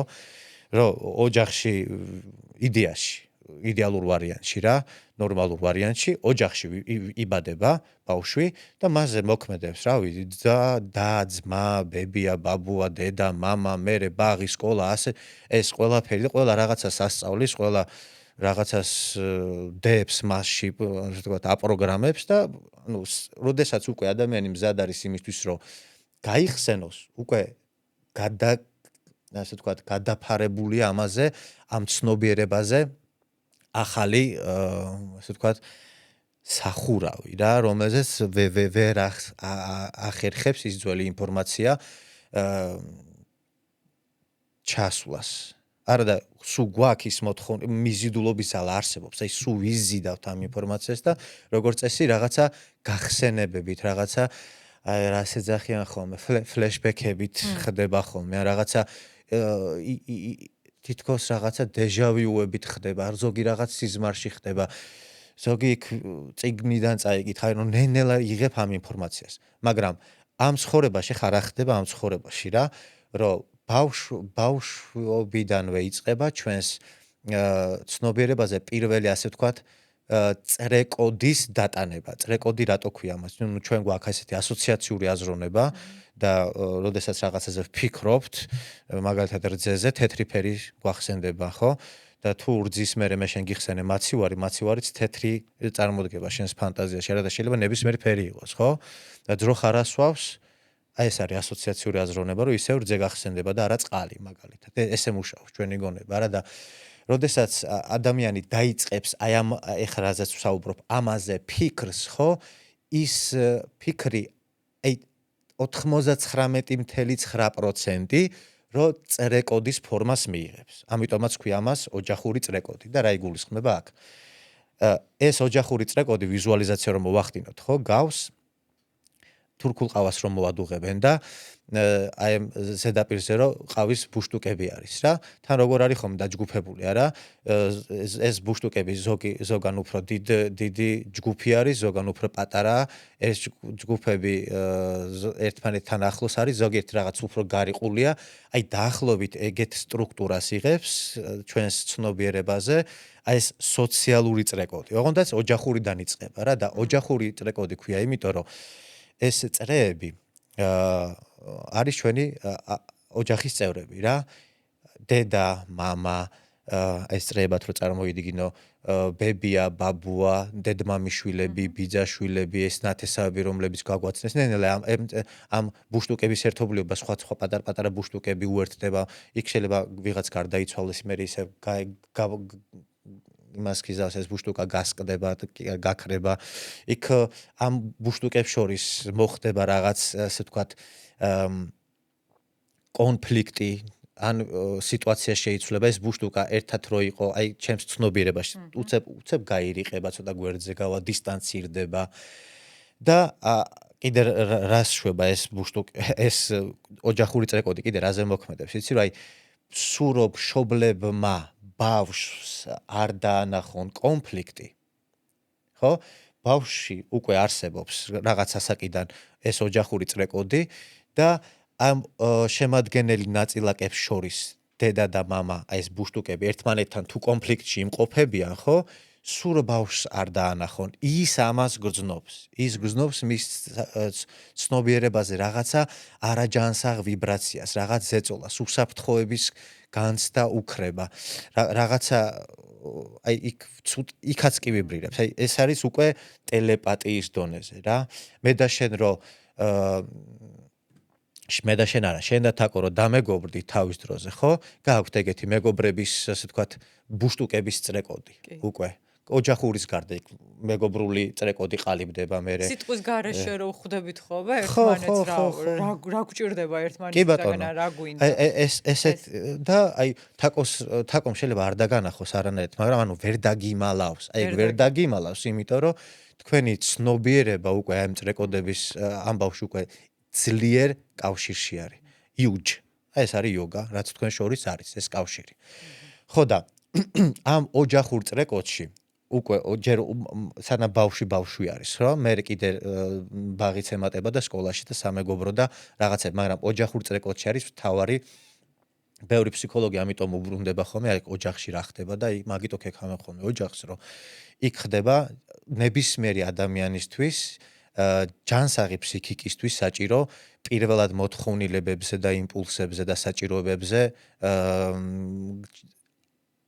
აზრის ჩამოყალიბება და დამოკიდებულების ჩამოყალიბება. იგულისხმება რა ჭირდება ჯანსაღ ადამიანს, ხო? ჯანსაღ ფსიქიკას, ჯანსაღ ურთიერთობებს, სიყვარული, თანაგრძნობა, მზრუნველობა. ეს არის პირველ რიგში რაც ჭირდება. მერე აქ არის რაღაც უსაფრთხოების განცდა, კუთვნილების განცდა და საჭიროების განცდა. ანუ პირველი სამი გასაგები, აი კუთვნილების განცდა რა არის, რომ მე ვეკუთვნი აი ეს ყალიბდება, რომ მე ვეკუთვნი ამ ოჯახს. სოციუმს. ეს ჩემი სამეგობროა, ეს ჩემი კლასია. ანუ პრიორიტეტი უკვე ეს ჩემი კლასი, ის კლასი არ მაინტერესებს. ეს ჩემი ერი, ეს ჩემი რელიგია, ეს ჩემი რასა. ანუ კუთვნილება შეიძლება იყოს ძალიან ლოკალური ოჯახის დონეზე, იყოს გვარის დონეზე, ადრე გქონდა ხოლმე ეს. იყოს კახელების დონეზე, მაგალითად, იყოს ქართველების დონეზე და იყოს რასის დონეზე. ხო, ეს კუთვნილება გვიდევს რა ჩვენ რა. კი, ადამიანის სოციალური ცხოველია და ჭირდება ეს კუთვნილების შეგრძნება. კაცი ვარ, ესეც უკვე კუთვნილებაა რა, ქალობრიობა, ქალები, კაცები, ფემინიზმი, ეს ყველაფერი კუთვნილებიდან გამომდინარე მოდის. რომ მინდა რომ რაღაცის ნაწილად ვიგრძნო თავი, ეს ამის მოთხოვნილება მაქვს. აქ ერთს კითხავ რა, აი ეს რაც ჩამოთვალე შენ ეს კუთვნილები, ეს წრეები და ასე შემდეგ, ამის გაცნობიერების საშუალებას ეს ვარჯიშები ხო გვაძლევს ყველაფრის გაცნობიერებას. მაგრამ ჩვენ უნდა ვიცოდეთ, რომ ესეთი რაღაც არსებობს და დავიწყო ამაზე ფიქრი. და არსებობს ერთ-ორი ტექნიკა, რომელიც ამას რაღაცნაირად დაგაბალანსებინებს. კუთვნილება ვთქვი, აი საჭიროების განცდა რა არის, რომ მე მინდა რომ ვიღაცას რამეში გამოვაკეთო. ღირებული ადამიანი ვარ, ესე გამოდის. მეც მინდა რომ ვიღაცა რა თქმა უნდა რაღაცაში დამეხმაროს, მაგრამ მეც მინდა რომ უსარგებლო არ მინდა რომ ვიყო რა. და რა ვთქვი კიდე, საჭიროება, კუთვნილება და ზრუნვა. ზრუნვა წინა სამში იყო საჭიროება, კუთვნილება და კიდე იყო რაღაცა. ეს გამახსენდება მე. ხო და მესამეც არის, ეხლა ჩვენ ეს სიტყვა აი რომ შევკრათ ეს ყველაფერი. ხო, მაგალითად ოჯახურ დონეზე, მეგობრულ დონეზე, ხო? მე მყოფნის სიყვარული, ზრუნველობა, თანაგრძნობა. აი ეს რო იყოს ეს არის პრიორიტეტი. მაგრამ უკვე კორპორაციის დონეზე, ხო? უკვე ეს აღარ არის აქტუალური. ეს იქ თანაგრძნობა არ არის პრიორიტეტი, იქ სიყვარული არ არის პრიორიტეტი, იქ ზრუნველობა, საჭირო არის. მაგრამ უფრო არის აი საჭიროების განცდა, რომ მინდა რომ საჭიროები, სასარგებლო რო ვიყო რა. ხო და კორპორაციის დონეზე უკვე მოდის აი ეგ მოთხოვნილებები რა. ეს ჩავიხედები აქ რამე არ დამავიწყდეს. კი რა და რაღაცა დამავიწყდა. ეს წინასწარი დაწერილი სცენარივი ეს არის არა, რო არ შევთანხმებულ ვართ. ეს არის ჩემი კონსპექტი, რომელიც იმედი მაქვს, რომ ადრე თუ გვიან იქცევა წიგნად რა. და ერთ-ერთი ამ წიგნის თავი აუცილებლად იქნება აი ეს ოჯახური წრეკოდი, როგორ უნდა აღიქვა შენში, როგორ უნდა იგრძნო, როგორ უნდა გააცნობიერო შენი ქცევის, შენი ურთიერთობების პატერნში, როგორ უნდა აღმოაჩინო ეს ესე რა ქვია. როგორი გავლენა აქვს შენზე გარე ურთიერთობაზე? მაშინ სანამ წიგნი გამოვა და ამ წიგნზე კიდევ შევხვდები და ვისაუბრებთ, ერთი პატარა საიდუმლო გითხარი, როგორ გავაკეთოთ ეს? კი ბატონო. აი ეხლა შენ ნინი როგორც ვიცი ტრენინგებს ატარებ რაღაც სტრუქტურებში. ხო? იქ იქნება ეს ბიზნეს სტრუქტურა თუ სახელმწიფო სტრუქტურა, ხო? რომ მენეჯმენტი როგორ დაალაგდეს ჯანსაღად, როგორ იყოს უფრო ეფექტური, ხალხი როგორ იყოს იქ მოტივირებული, ხო? აი ლიდერი აი მე ვიტყოდი ესეთ რაღაცას, რომ ის რომ ადამიანი მენეჯერად დაინიშნა, ეს არ ნიშნავს იმას, რომ ის ლიდერულ თვისებებს ოდესმე განავითარებს. მას შეუძლია რაღაცა კონკრეტულ სფეროში იყოს მენეჯერი, თან ეფექტური მენეჯერი, მაგრამ ის რომ რაზეც ვსაუბრობთ, აი მაგალითად აი რა არის ლიდერი? მოდი ჩემ გაგებას გეტყვით. მაგალითად საქართველოში იყო ესეთი ტიპი ხევისბერი. ესეთი ასე ვთქვათ პროფესია იყო რა და ძალიან ხშირად ხევისბერობა მამიდან შვილზე გადადიოდა. აი ეს ხევისბერი იყო ლიდერი. სადაც ხევისბერი წავიდა და ყველა იქ მიყვებოდა, თუნდაც გადაჭეხილი. მეფე თავადი არ აინტერესებდა ტიპებს. თუ ხევისბერი იტყოდა რომ აი ესენი დახმარების ღირსი არ არიან, ხო? თიც არავინ არ გაატოკებდა, მეფე ვინც არ უნდა ყოფილიყო. თუ ხევისბერი იტყოდა რომ წავიდე თავი უნდა შევაკლათ, არავის ეჭვი არ ეპარებოდა, რატო? იმიტომ რომ იქ იყო ღირსებაზე და პატივისცემაზე დაფუძნებული აი ეს ნდობა და ურთიერთობა, ის რომ ხევისბერმა უკეთ იცის, რატო იცის უკეთ? იმიტომ რომ დღე და ღამე ჩვენზე ზრუნავს. იმიტომ რომ მან ის კავშირზე როგორც თითოეულ ჩვენგანთან იცის ჩვენი ყველაფერი გასაჭირი, ისე იგივე ძლიერი მხარეები, სუსტი მხარეები, ასევე იცის მან უკეთ იცის როგორ უნდა განვვითარდეთ. ანუ აი მინდობილები არიან. და ამავდროულად ყველაფერს იმ ხევისბერის კისერზე არ არის რა. იქ არის ბევრი წესები. იქ იყო სამწუხაროდ დღეს ჩვენთან ეს აღარ არის და ესეც მიზანმიმართული სიბოროტეა რომ აღარ არის რა. გვარი რუსეთშიც იყო ეს გავრცელებული სლავებსაც აქვთ როდ. ანუ გვარეულობა. იაპონიაში არის ეს. იაპონიაში ძალიან კაფიო იერარქიაა გინდა ფირმებში, გინდა სახელმწიფო სტრუქტურაში, გინდა ოჯახში, უფროს უმცროსობაში. ჩვენთან ადრე როგორ იყო? ოჯახში უფროსი იყო ყველაზე უფროსი. ბაბუა, რომელმაც ცხოვრება ნახა, იცის კარგის, ცუდის გარჩევა, მუხლებით გზნობს, როდის იწვიმებს, ანუ ყველაფერი იცის რა. აი ეგ ადამიანი იყო მაშინ მთავარი, მისი სიტყვა იყო ასე ვთქვათ ბოლო.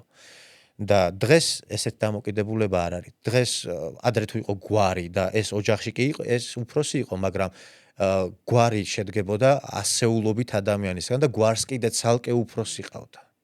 და მე ესეთი გვარი იმ რაიონში იყო ბევრი და მაგათ ყავდა კიდე ხევისბერი. და ეს იერარქია, იერარქიული განცდა ამ ოჯახურ წრეკოდში დევს. ბავშვს უნდა ჩამოუყალიბდეს აუცილებლად, რომ ოჯახში ვიღაც ერთი არის მთავარი. ვიღაც ერთი წყვეტს. ის კი არა რომ ერთი დედა თუ მამა, ანუ ერთი აუცილებელია ეს ჯანსაღი. შეიძლება ბევრი ამაში არ დამეთანხმოს, მაგრამ არაჯანსაღია. ვერ გამოგყევი, რატო ერთი?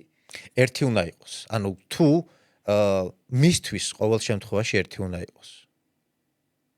ანუ შეიძლება ბიჭისთვის მამა იყოს ან პირიქით გოგოსის, მაგრამ მისთვის უნდა იყოს მხოლოდ ერთი ავტორიტეტი რა და არ უნდა აგვარებდეს ის საქმეებს ორ ადამიანთან. ესე არ უნდა იყოს რა. შეიძლება იყოს მაგათ მოადგილე. ესე ერთი უფროსი და მეორე მისი მოადგილე რა. უშუალო ხელმძღვანელი უნდა ყავდეს. ხო, მაგრამ იერარქია არის იმდენად მძაფრი რაღაც, რომ ბავშვს არ უნდა უჩნდებოდეს იმის განსა, ანუ ვის ვკითხო, ვის წინაშე ვარ პასუხისმგებელი, ვინ მაკონტროლებს, ანუ მას უნდა ყავდეს ერთი. და ეს ზოგადად იერარქია, ხო, ყველა მეტნაკლებად განვითარებულ სოციუმში დევს რა, ეს ინსტინქტების დონეზე თუ პატრიარქატის თუ მატრიარქატის დონეზე, ეს იერარქია არის ძალიან ბუნებრივი რაღაც, ანუ ყველგან არის, ყველაფერში არის რა. ფლორაში კი არა და ყველანაირი ფაუნის მეტნაკლებად განვითარებულ იმეებში ეს იერარქია არის. ხო, თუნდაც გინდა ლომებთან, გინდა მგლებთან, გინდა აფთრებთან, რა ვიცი, ყველგან არის ეს სპილოებთან, ყველგან არის ეს იერარქია და ადამიანებში ძალიან ბუნებრივია რომ იყოს ეს იერარქია რა და ადრე დღეს მაგალითად ჩვენთან ევროპა და ზოგადად დასავლურ ვთქვათ ნარატივში ისმის ის რომ აი შენ უნდა იყო ლიდერი, აი შენს ლიდერი უნდა იყო, შენს ლიდერი უნდა იყო, აი ყველა ლიდერი არის. ეს ასე არ ხდება. იმ ადამიანს არასოდეს არ ექნება ლიდერობის შანსი და შენ ამას უბრალოდ ასე ვთქვათ უნერგავ იმას, რა ქვია, ცრუმოლოდინს კი არა, ამბიციას უნერგავ, რომელიც მასში მიიღებს ძალიან მახინ ჯარაჯანსაღ ფორმებს და ლიდერობა უნდა ესმოდეს ადამიანს, აი ოჯახური წრეკოდი ვახსენე რა. აქ რო დამაკლდა მე ოჯახურ წრეკოდში არის ის უსაფრთხოების განცდა, კუთვნილება, საჭიროების განცდა და კიდევ არის კიდევ სხვა სამეული რა, მაგალითად როგორც არის აღიარება, როგორც არის დაფასება, მადლიერება, ესეთი რაღაცებიც არის საჭირო რა. და როდესაც ადამიანს ამ ოჯახურ წრეკოდში მაგალითად აკლია უსაფრთხოების განცდა, ის რა შვება? ამ უარ გრძნობდა თავს უსაფრთხოდ რა. ის მიდის და უსაფრთხოებას ეძებს მაგალითად ქუჩაში, რაღაც ბანდას ქმნის და ეს ბანდა უნდა იმისთვის და იმ ბანდის ლიდერობა, რომ უსაფრთხოდ იგრძნოს თავი. პროსტა ტიპი შეშინებული არის. განა მათზე ზრუნავს, განა მათ არა, იყენებს მათ საკუთარი უსაფრთხოებისთვის. ან ოჯახში საერთოდ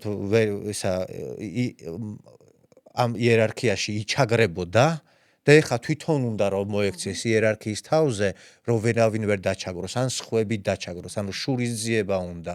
ეს ეგ და ამას ხშირად ხედავთ, როგორ იქცევიან რა. ძალიან მახინჯ ფორმებს იღებს, იმიტომ რომ ტიპმა გადაწყვიტა იყოს ლიდერი, და ამ დროს ლიდერი არ არის, მოძალადეა, ან მომხმარებელი არის. და ლიდერს უნდა გააჩნდეს ძალიან მნიშვნელოვანი სამი თვისება. ეს ყველაფერი გამოიხატება ერთ პრაქტიკულ მედიტაციურ პრაქტიკაში და ფილოსოფიაში, რასაც ქვია მზრუნველი სიყვარული, მზრუნველი სიყვარული. რა არის მზრუნველი სიყვარული, იცი? ეს არ არის სიყვარული ქარაფშუტა. მზრუნველი სიყვარული ეს არის ბრძენი სიბრძნეზე, ცოდნაზე დაფუძნებული სიყვარული. აი ბავშვი რო დაეცემა და დედა უყურებს, ხო? დედა არა, მამა უყურებს. დედას გული გაუწევს და აყენებს, მაგრამ მამა შეხედავს და ეტყვის, რომ მიდი შენ თვითონ ადექი რა. ან მიხვდება, რომ ძალიან თავით დაეცა და ჯობია მე თვითონ მივიდე და ავაყენო. ანუ დათური სამსახური არ გაუწიო. ანუ თევზი კი არ მივცე, თევზაობა ვასწავლო რა. ფული კი არ მივცე, ფულის გამომუშავება ვასწავლო რა. აი მზრუნველი სიყვარული უნდა გააჩნდეს და ლიდერი ეს არის მსახური. და არ არის ეს ვიღაც მოვლენილი, ვისაც აქეთ უნდა ვემსახუროთ და ხელის გულზე ვატაროთ რა. ლიდერი ეს არის ადამიანი, რომელსაც აქვს ყველანაირი უნარი, პიროვნული მოწოდებით არის ლიდერი. ეს არ არის ის, რომ რაღაც წიგნი წაიკითხა რა.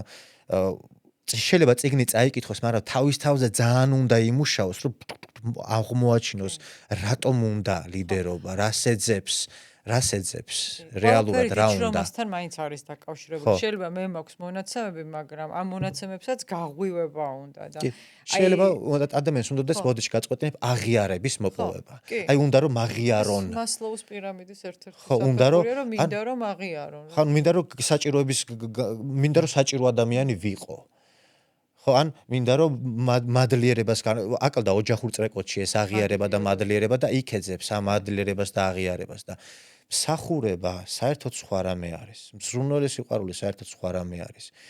იქ არის, რა თქმა უნდა, პირადი სარგებელის. მე არ ვამბობ, რომ ეს არის რაღაც უანგარობა. არა, ეს არის პირადი სარგებელი, მაგრამ იმ ადამიანს ესმის, რომ მე სოციალური არსება ვარ და მე შემიძლია აი ეს სოციალური სიტუაცია ყველასთან ერთად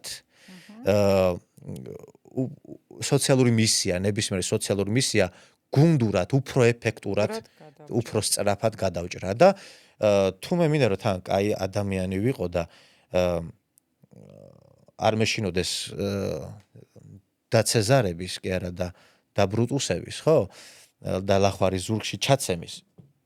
მაშინ მე უნდა ვიყო ამ ადამიანებისთვის რავი, დედა, მამა, პატრიარქი, პრეზიდენტი, პრემიერ-მინისტრი, ანუ ყველა ხევისბერი უნდა ვიყო ერთი სიტყვით რა. ხევისბერი იყო ყველა. ანუ იდეალურ ვარიანტში რაც ხევისბერს ევალა, ხო, აი იყო, რომ აი იდეალური ლიდერი იყო რა და ის ბავშვს რო ზრდიდა იზრდებოდა აი ამ მაგალითზე, ანუ ყველა ზრდიდა და ყველასთან ერთად იზრდებოდა და ეს იყო, ანუ აი ეგ იყო რა ლიდერობის სკოლა, ცოცხალი მაგალითი. და ჩემი ერთი კოლეგა ამბობს, რომ მაშინ დაერხა კაცობრიობას, როდესაც დასწავლა განათლებას, როდესაც ოსტატის ის რა ქვია, მოიშალა რა, ოსტატის ინსტიტუტი. ხო. კარგი. ძალიან ბევრ თემას შევეხეთ რაღაცა. უნდა ბევრჯერ მოვუსმინო და კარგად გადავამუშაო ჩემს გონებაში ეს ინფორმაცია. ზოგ რაღაცაში გეთანხმები, ზოგ რაღაცაში არ გეთანხმები და ეს ბუნებრივიც არის. ჩემი აზრით, იმიტომ არ მეთანხმები, რომ გაუგებრად თქვი რაღაცა. არ ვიცი, მოვუსმენ, პირდები რომ მოვუსმენ კიდევ კარგად და რაშიც არ გეთანხმები, აუცილებლად შეგატყობინებ ამას და მოდი რადგან უკვე ჩვენი ეს რა ქვია პოდკასტი დასასრულისკენ მიდის, დავბრუნდეთ იქ საიდანაც დავიწყეთ, რომ ვახსენე მე სასწორი. ხო. სასწორი სადაც დევს ეს ეგო, სადაც დევს სტრესი და სადაც დევს ენერგიობა და სასწორის მეორე მხარე სადაც დევს იოგა, სუნთქვა, მედიტაცია. ხო? აი შენი რჩევა ჩვენთვის თქვათ როგორც ადამიანებისთვის და რჩევა იმ ადამიანებისთვის, რომლებიც ლიდერები არიან და გარკვეულ გუნდებზე აქვთ პასუხისმგებლობა. აი ეს როგორ დააბალანსონ იმ პრაქტიკებით, რაც შენ არა მარტო ჩვენ ძალიან ბევრ ადამიანს ასწავლ. ეს არის ინსტრუმენტები. პირველ რიგში ეს ზოგადად რო თქვა თვითშემეცნების ინსტრუმენტები. თვითშემეცნება ეს არ არის ფუფუნება, ეს არ არის მე რომ მოვიცლი, აი ეგ თემა არ არის. ეს არის თუ ცხოვრებაში რამეს გინდა მიაღწიო, თუ გინდა რა ვიცი, ადეკვატური იყო, ჯანმრთელი იყო ფიზიკურად. თვითშემეცნება ეს არის ყველა ადამიანის ყოველწამიერი, ყველა თავმოყვარე ადამიანის, ასე ვიტყოდი,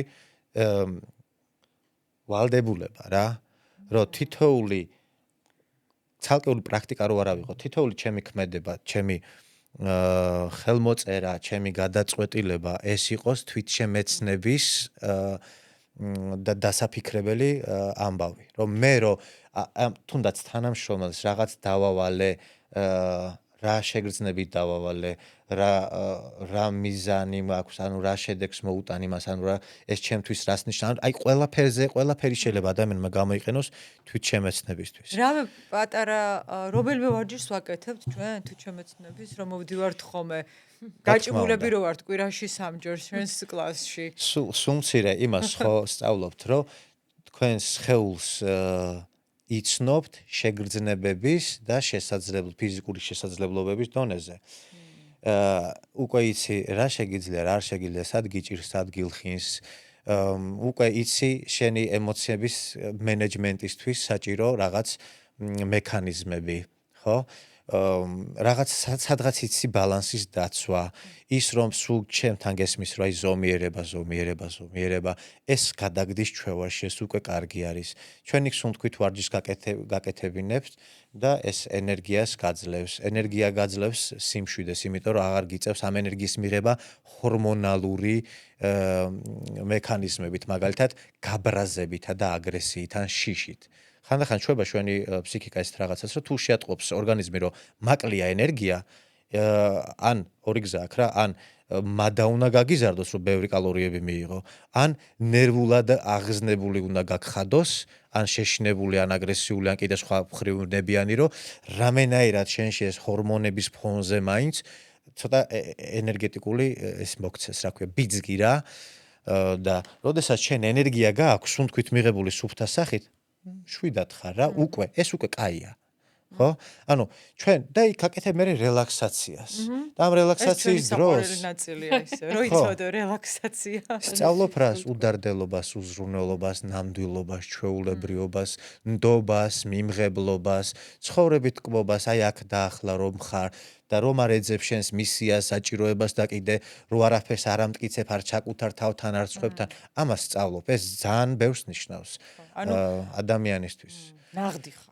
ხო. ესე გამოდის რა.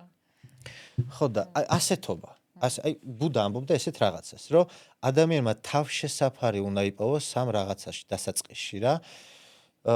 ბუდა, სანქია, დჰარმა. ნიშნავს რას? ბუდა ეს არის ჩვენი ღვთაებრივი ცნობიერება. ანუ თავშესაფრის პოვნაში იგულისხმება რა? მე უნდა მქონდეს მეგულებოდეს ასეთი რაღაც. მე ამისკენ უნდა მქონდეს მისწრაფება. მე აქ აი ის ოჯახური წრეკოდი რო ვთქვი, ხო? უსაფრთხოებას და მხარდაჭერას და მზრუნველობას და აი ის რაც მე ოჯახში ვერ ვიპოვე, შემიძლია ეს ვიპოვო აი აქ, ღვთაებრივში. აქეთკენ მისწრაფება ავიღო. დჰარმა ეს არის რეალობის ნამდვილი არსი. ანუ ასეთობა და არა ეს ილუზია, ანუ როგორიც არის. აი აქ უნდა დავიმკვიდრო მე თავშესაფარი. განა უნდა გავექცე ამ რეალობას, განა უნდა ვებრძოლო ამ რეალობას. არამედ აქ უნდა ვპოვო მე თავშესაფარი. აქ უნდა ვიგრძნო მე თავი უსაფრთხოდ. და სანქია არის თანამოაზრეები სხვანაირად თქვა, ასე თქვა, ბუდისტები, სხვა ბუდისტები რა და სანქი არის ნებისმიერი, ანუ თანამოაზრე რა და ბოლოს ესეთი რაღაც თქვა, მაგრამ საბოლოო ჯამში თუ გინდათ რომ თავი ასე ვთქვათ წარმატებულებად მიიჩნიოთ, ხო? შენ საკუთარ თავში უნდა პოვო თავშესაფარი. ანუ როდესაც შენ როდის დაიწყება ლიდერის ლიდერობა? აქედან გამომდინარე. როდესაც მას არ ჭირდება გუნდი სათავისოდ. როდესაც მას გუნდი არ ჭირდება სათავისოდ, მას შეუძლია რომ გახდეს ლიდერი. გასაგებია. აი ესეთი კითხვები რო დავუსვათ საკუთარ თავს, რომ თუ თქვენი გარშემომყოფები გრძნობენ თქვენს კორტიზოლს, ანუ ასე ასხივებს სტრესს, თუ განსხვავებული აზრი შენთვის აღიქმება საფრთხეთ, თუ არ გაქვს ყოველდღიური პრაქტიკა, რომელიც შენს ნერვულ სისტემას დაამშვიდებს და თუ არ შეგიძლია შენი ემოციების შეცნობა თუნდაც რაიმე ფიზიკური მანიშნებლით, ეს იმას ნიშნავს, რომ სასწრაფოდ უნდა დაიწყო ზურიუსთან იოგაც, მედიტაციაც და სუნთქვითი ვარჯიშებით. ჩამოვაყალიბე ისე საბოლოოდ, როგორც შენ აგვიხსენი. მადლობა ნდობისთვის, მაგრამ მე ვეტყოდი ამ ადამიანს ესე. სადაც მოგიხერხდება, როდესაც მოგიხერხდება, ვისთანაც მოგიხერხდება, პირველ რიგში იქმიდი რა. თავარია რამე დაიწყო და არ დამემიზნო მაინც და მაინც მე ან ვინმე კონკრეტულს. აი რამ დაიწყე რომელიღაც პრაქტიკა რა და ნელ-ნელა ცოტა გულზე მოგეშვება, ცოტა მუხლებზე მოგეშვება, ცოტა ტვინზე მოგეშვება და ცოტა თვალებიდან გამოიხედები და მე ისიც ცადე და იპოვე რა შენთვის საშენო პრაქტიკა. წეგან რო ვთქვი რა ამდენნაირი იოგა, ამდენნაირი და ეს ყველა მათგანი არის ძალიან ვიღარს ერთს რო უხდება და მეორესთვის რო საერთოდ არ არის საინტერესო და სასარგებლო, ხო? ასევე არის ეს ტექნიკები, ასევე არის ზურიუსიც, ერთისთვის აი ესე პიროვნულად და ვიბრაციულად და ენერგეტიკულად ერთისთვის კაი სასიამოვნო ადამიანია და მეორესთვის მეორე ვერ ჩემთან ვერ რეზონირებს, ანუ ვერ მოვა ჩემთან. განა იმიტომ რომ მე სადღაც ვარ და ის სადღაც არა. ანუ ტიპაჟები ვართ სხვადასხვანაირები, არ ვუხდებით ერთმანეთს რა და ყველა მასწავლებელს ყავს თავისი შესაფერის მოსწავლე. ყველა მოსწავლეს რაღაც ეტაპზე, ცხოვრების რაღაც ეტაპზე ყავს თავისი მასწავლებელი რა და მე იგრძნობს მასწავლებელს და მოსწავლეს, რომ ეხლა უნდა დავშორდეთ და ეხლა შენი გზა გაქვს, მე ჩემი გზა მაქვს. მე ვგრძნობ ხოლმე ადამიანებთან ესეთ რაღაცას, რომ ჩემამდე მოდიან. ეს ჩემთან აღარ არის საჭირო. ანუ გზა შენი დგანაგრძე, ან წადი იმასთან და ვუშვებ ხოლმე რა. ნუ ზოგი არ მიდის, მაგრამ ყოველ შემთხვევაში ან ცუდად იგებნ, მაგრამ ყოველ შემთხვევაში მაქვს ხოლმე ცდილობა იმისი, რომ აი ეხლა შენ ჯობია რომ საერთოდ იოგას გაანებო თავი და ფიტნეს მიხედო რა. ან მასთან რა ქვია, გრუშასთან იმუშაო რა, ცოტა ბოქსი გინდა რა. ან წადი წაუცეკვე, იმიტომ რომ შენ სხვა შინაგანი რითმები გაქვს. ლათინო მოგიხდება რა. ესეთი რაღაც არის. ანუ ვიღაცისთვის თუნდაც სტრესის გამოსათავისუფლებლად და მაგ ყველაფრის უბრალოდ კარგი ცეკვა კაია. ვიღაცისთვის კი არა და უმეტესობას მართლა რა სჭირდება, არც ზურა უნდა, არც მედიტაცია, არაფერი. ერთი კაი შვებულება უნდა რა. როგორი სამოგზაურო. როგორი და ხელფასიანი, ანაზღაურებადი შვებულება, სადაც არავინ არ აწუხებს და საერთოდ თავისუფლად და უდარდელად გრძნობს. არც სოლი აწუხებს, არც შვილი აწუხებს, არც სამსახური, არც რაღაც მიზნები. აი თავისთვის არის. აი ეს არის იდეალური რითრიტი. ანუ აცნობიერებს თავის თავს. ხო, თავისთვისა ბავშვობაში რო ვიცოდი, ჩემთვის მინდა ვიყო. და ოთახში რო შეიკეტებოდი, ეხლა აბა მიდი შეიკეტე. ოკეი, ძალიან საინტერესო იყო და როგორ გითხრა, ძალიან მრავალფეროვანია ხა ის მოგზაურობა, სადაც ჩვენ გაგვიყვანე ძალიან ბევრ თემას. შეხედა ძალიან დიდი მადლობა ამისთვის და თაკო შენ ჩვენი საყვარელი ფრაზა როგორ არის, როგორ შეგვიძლია დავასრულოთ ეს ყველაფერი? მეგობრებო, სანამ დავასრულოთ, აი ლიდერობაზე და იდეაში ყველაფერი აი ეს ცოდნა რასაც შეეხება, ხო? ლიდერობა მესმის, რომ პირობითა თქვია რა, ეს არის ადეკვატური მენეჯმენტი, რაღაც საქმის გარშემო, მიზნის გარშემო, რეალურად საბოლოო ჯამში მაგამდე დაყვავს ეს. იმიტომ რომ რეალურად ადამიანში ლიდერის აღზრდა ეს არის ძალიან დიდი შრომის და დროის ფასი. ანუ ერთ ტრენინგით ვერ იზავ, ან ტრენინგით მისცა მიმართულებას და იმპულსს და ადამიანში თააგონებ, რომ ცოტა იზრუნე რა შენ თავზე და იქ სხვებზეს და შენთვის ვეიქნება კარგი. მაგრამ გვაქვს მაინც ამის მაგალითები, რომ სადღაც სრულდება აი ესეთი სახის მენეჯმენტი, აი ასეთი ფსიქოლოგიიდან გამომდინარე ძალიან ეფექტურად. აი მაგალითად მუშაობ მე ოქტოპუსში. და აი აქ მე მაქვს ზუსტად იმის განცდა, რომ საჭირო ვარ. მაქვს იმის განცდა, რომ ვარ, ასე ვთქვათ, აღიარებული, დაფასებული, მზრუნველობა ერთი მხრიდან, მეორე მხრიდან, კუთვნილება მაქვს ის, რომ აი ამ შეგრძნების ჩამოყალიბება თუ ვინმეს უნდა რომ საერთოდ ნორმალური ბიზნესი შექმნას, ან რაიმე სტრუქტურა შექმნას, არის სასიცოცხლოდ მნიშვნელოვანი. სხვა ყველა შემთხვევაში მოვა კადრი, დაატრენინგებ, ასწავლი, წავა, მერე გადაიფიქრებს, გადმოიფიქრებს. ანუ თუ რაღაცა აი ეს ძალიან ჩვენს ცნობიერებაზე დაბეჭდილი უსაფრთხოების განცდაც მაქვს. რატო იცი სტაბილურია რა, მუდმივია, ვითარდება, ნდობაც მაქვს. იმიტომ რომ ისეთ რაღაცებს იფიქრებს ეს ჩვენი დირექტორი, რომ აი მე ხომ აქ ეს აკვიატებული განცდა ყველაფერს რასაც შევხედავ, რომ მე ესე ვიზავდი, გავაუმჯობესებდი, ეგ რა არის, მე უკეთ ვიცი, აი არ მაქვს ეგეთი განცდა მასთან მიმართებაში, ისეთ რაღაცებს ასე ვთქვათ მოზგაობს. ხო და თუ ვინმეს უნდა შექმნას რაღაცა კარგი ბრენდი, რაღაც ღირებული პროდუქტი, მართლა ბიზნესი, კორპორაცია, კომპანია არ აქვს მნიშვნელობა, აი ესეთ ფსიქოლოგიურ ხრიკებს უნდა მიმართოს რა. იმიტომ რომ ხრიკიც არ არის რა, ადამიანი ამას ეძებს, ოღონდ თვითონ იმ ადამიანმა არ იცის რომ ამას ეძებს. და კომპანიას აქვს ყველანაირი რესურსი იმისა, რომ ეს ამ ადამიანს მისცეს, რასაც ეძებს, რეალურად ფული რისთვის უნდა? იმიტომ რომ უსაფრთხოდ იგრძნოს თუნდაც თავი, ხო? ფული რისთვის უნდა? იმიტომ რომ იტრაბა, ხო? ანუ გააჩნია, ყველაფერს გააჩნია ფული, ერთი და იგივეა ფული, მაგრამ სხვადასხვა ადამიანისთვის სხვადასხვა ღირებულების მატარებელია, სხვადასხვა საშუალებებს ხსნის, სხვადასხვა პრობლემებს აგვარებს ეს ფული. ინსტრუმენტია. ხო, ესეც ინსტრუმენტი არის. და ადამიანს რომ ეუნები რომ ხელფას გადაგიხდი, ანუ ვერ იყიდი იმ ადამიანს, ანუ იმ ადამიანის ერთგულებას და мотиваციას შენ ფულით ვერ იყიდი რა. და არის გაცილებით უფრო ძვირფასი რაღაცები, რაც ფულზე უფრო იაფი არის. ანუ ფაქტობრივად არ გიჯდება არაფერი ფინანსურად, ხო? ეს არის აი რაღაც ელემენტარული მადლობა, რაღაც ელემენტარული პატარა საჩუქარი, რაღაც ელემენტარული შემჩნევა, აი რეიტინგებია მაგალითად ოქტოპუსში. ხო, ანუ ხედავ რომ ჩემთან რამდენი ადამიანი იყო, რამდენი კმაყოფილი ადამიანი იყო, ესენიც კი იციან რა. ანუ ტიპები მე ვხედავ რომ უბრალოდ კი არ მივდივარ და ვარჯიშკერ ვატარებ. ანუ ისინი ჩემი ვარჯიშის შედეგებს აქცევენ ყურადღებას, ანუ და მადლობას მეუნებიან, გესმის? ამას კორპორატიულზე აღნიშნავენ და ის ტიპი იმას კი არ ამბობს, რომ როგორი მაგარი კომპანია გავაკეთე, როგორი მაგარი გუნდი მყავს, ამას ამბობს. და როგორი მაგარი ხარ შენ და როგორი ძვირფასი ხარ შენ ამ კომპანიისთვის, მაგას ამბობ. კი, მე უჩემოთ რა გეშველებოდათ არა.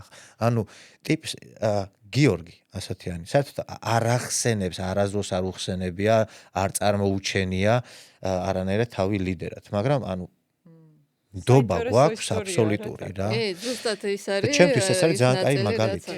ჩვენი ციგნების მიმოხილვაში ძალიან ერთ-ერთი ნაწილი დავპატიჟებთ აუცილებლად ეგ უნდა მეთქვა რომ როგორ ლიდერს როგორ ახერხებს ამ ყველაფერს, იმიტომ რომ ასეთი გამოხმაურება უძვირფასია ნებისმიერი ხელმძღვანელისთვის, როცა ესე გაფასებენ, ამაზე ძვირფასი რა უნდა იყოს. კოვიდის დროს დაურეკე რაღაც გადავწყვიტე რომ მაღალმთიან აჭარაში ვიყავი და გადავწყვიტე რომ ვარჯიშები აღარ უნდა ჩავატარო ეს ფიზიკურად როგორც თქვენ გიტარებთ ხოლმე და მირჩევნია რომ ჩავატარო ონლაინ და რიტრიტები ჩავატარო რა ხშირ-ხშირად და პასუხისმგებლობა რომ ვიგზენე რომ აი მუშაობ ოქტოპუსში და იქ რაღაც სისტემატურად უნდა დავეთხოვო და წავიდე და დავტოვო ხალხი ესე ხო დაურეკე გიორგის და ვეუბნები რომ მეთქი გიო ესეთი გადაწყვეტილება მივიღე რომ რიტრიტები მინდა ხშირ-ხშირად ჩავატარო რა და რა ვიცი, აი 2 თვეში ერთხელ მომიწევს წასვლა, თვეში შეიძლება ერთხელ წავიდე, წელიწადში შეიძლება 12 ჯერ წავიდე, გესმის და არ მინდა რომ რაღაც უხერხულობა შევქნა მეთქი და ამიტომ გადავწყვეტე რომ სამსახურიდან წავიდე მეთქი რა და იქიდან წამოვიდა ძალიან გულწრფელი აღშფოთება, რომ ანუ არ წახვიდე და სად მიდიხარ და აი ანუ ძალიან გვჭირდები და აი ნებისმიერ იმაზე წამოვალთ, ანუ რა ვიცი, თუ რამე გიჭირს და გეხმარებით, რავი, ხელფასი გინდა მოგიმატებ, ანუ წადი არ არის პრობლემა, თუ გინდა შემცვლელი მოიყვანე, ოღონდ ჩვენთან იყავი, ჩვენთან, ანუ იქიდან ისეთი ის წამოვიდა, რა ქვია, განცდა იმისა, რომ ანუ მე ვჭირდები იმ ადამიანს, просто იოგის ტრენაჟორი კი არ ჭირდება, ანუ მე ვჭირდები რა და აქედან გამომდინარე და დაფასება რა იქიდან, რომ აი იცის მან მე რა შემიძლია, იცის მე რა ტიპი ვარ და აი მე ვჭირდები და მისთვის სულ ერთი არ არის რა ვინ იქნება იქ რა. ჭანჭი კი არ ვარ მე იქ ვარ მე. და აი ეს მაგრძნობინა და ამით მომისყიდა ისე რომ აი საერთოდ ვერც კი წარმოვიდგენ რომ მე შეიძლება რომ ოქტოპუსიდან წამოვიდე. და ძალიან გულშემატკივრობ ყველაფერში აქედან გამომდინარე. საინტერესო ისტორია, იმიტომ რომ ჩვენ ყვებებთ ხოლმე Apple-ზე, Microsoft-ზე, Google-ზე და რეალობაშიც ესეთი ისტორიაც გვაქვს. ახლა იმდენი რამე თქვი და საინტერესო რომ ჩემთვის მინდა. მართლა უნდა ვიფიქრო და იმასა ვქნა, ძალიან საინტერესო მაგალითი მოყევი მართლა. აი ზუსტად აღწერე ყოველ შემთხვევაში ჩვენ რაზეც ვმუშაობთ, ვთქვათ ამ პოდკასტებს მიღმაც, რა ავსებს ადამიანს და რა განაპირობებს სამსახურებრივ კეთილდღეობას, ორგანიზაციულ კეთილდღეობას, რატო არტოვებენ ადამიანები სამსახურს, მიუხედავად იმისა, ხელფასი როგორი ექნებათ, ანუ რა თქმა უნდა, ზღვარი უნდა იყოს, აი ეს სოციალური კუთვნილება, აღიარება, დაფასება, ეს ყველაფერი რამდენად მნიშვნელოვანია. კი ბატონო. თანაგზნობა გაგება. ძალიან დიდი მადლობა. მოკლედ ეს პოდკასტი არ იყო wellness-ის პოდკასტი და როგორ დავდგეთ თავზე. ეს იყო თვით ლიდერობის აღმოჩენა, მოგზაურობა, მოდი ასე დავარქვათ და კონკრეტული გზებისა და ტექნიკის გამოყენება, რომ ჩვენ ვიყოთ უფრო ცნობიერები და შევქმნათ უკეთესი ვერსია ჩვენი საკუთარი თავის და მე ეს გადავდოთ ჩვენს გარშემომყოფებს, ხო არის ასე და როგორ დავასრულოთ ახლა ეს პოდკასტი? მე ესე დავასრულებდი, რომ მოწოდებით ექიმი, პროფესიით ექიმი სხვადასხვა რამეა. მოწოდებით მასწავლებელი და პროფესიით მასწავლებელი ორი სხვადასხვა რაღაც არის. თანამდებობით ლიდერი და მოწოდებით ლიდერი ორი სხვადასხვა რაღაც არის. და თუ ვიღაცას აქვს იმის ძალიან სასარგებლო ამბიცია პერსპექტივაში, რომ იყოს ლიდერი, მან უნდა დაიწყოს თვითშემეცნებით. თვითშემეცნებით უნდა იყოს დაკავებული ყოველწამიერად. და ლიდერი, კარგი ლიდერი ნიშნავს აუცილებლად ადამიანს, რომელსაც შეუძლია მზრუნველი სიყვარული და თანაგრძნობა პირველ რიგში. გავხსნათ გულები? გავხსნათ გულები. როგორ არის? და ყველა არსება, ყველა სამყაროში იყოს ბედნიერი და თავისუფალი და ყველა არსება, ყველა სამყაროში იყოს ბედნიერი და თავისუფალი და ყველა არსება, ყველა სამყაროში იყოს ბედნიერი და თავისუფალი. შეგერგოთ ეს ყველაფერი. გამოთ, გამოგადგეთ საჭირო დროსა და ადგილას. მადლობა, ძალიან დიდი მადლობა.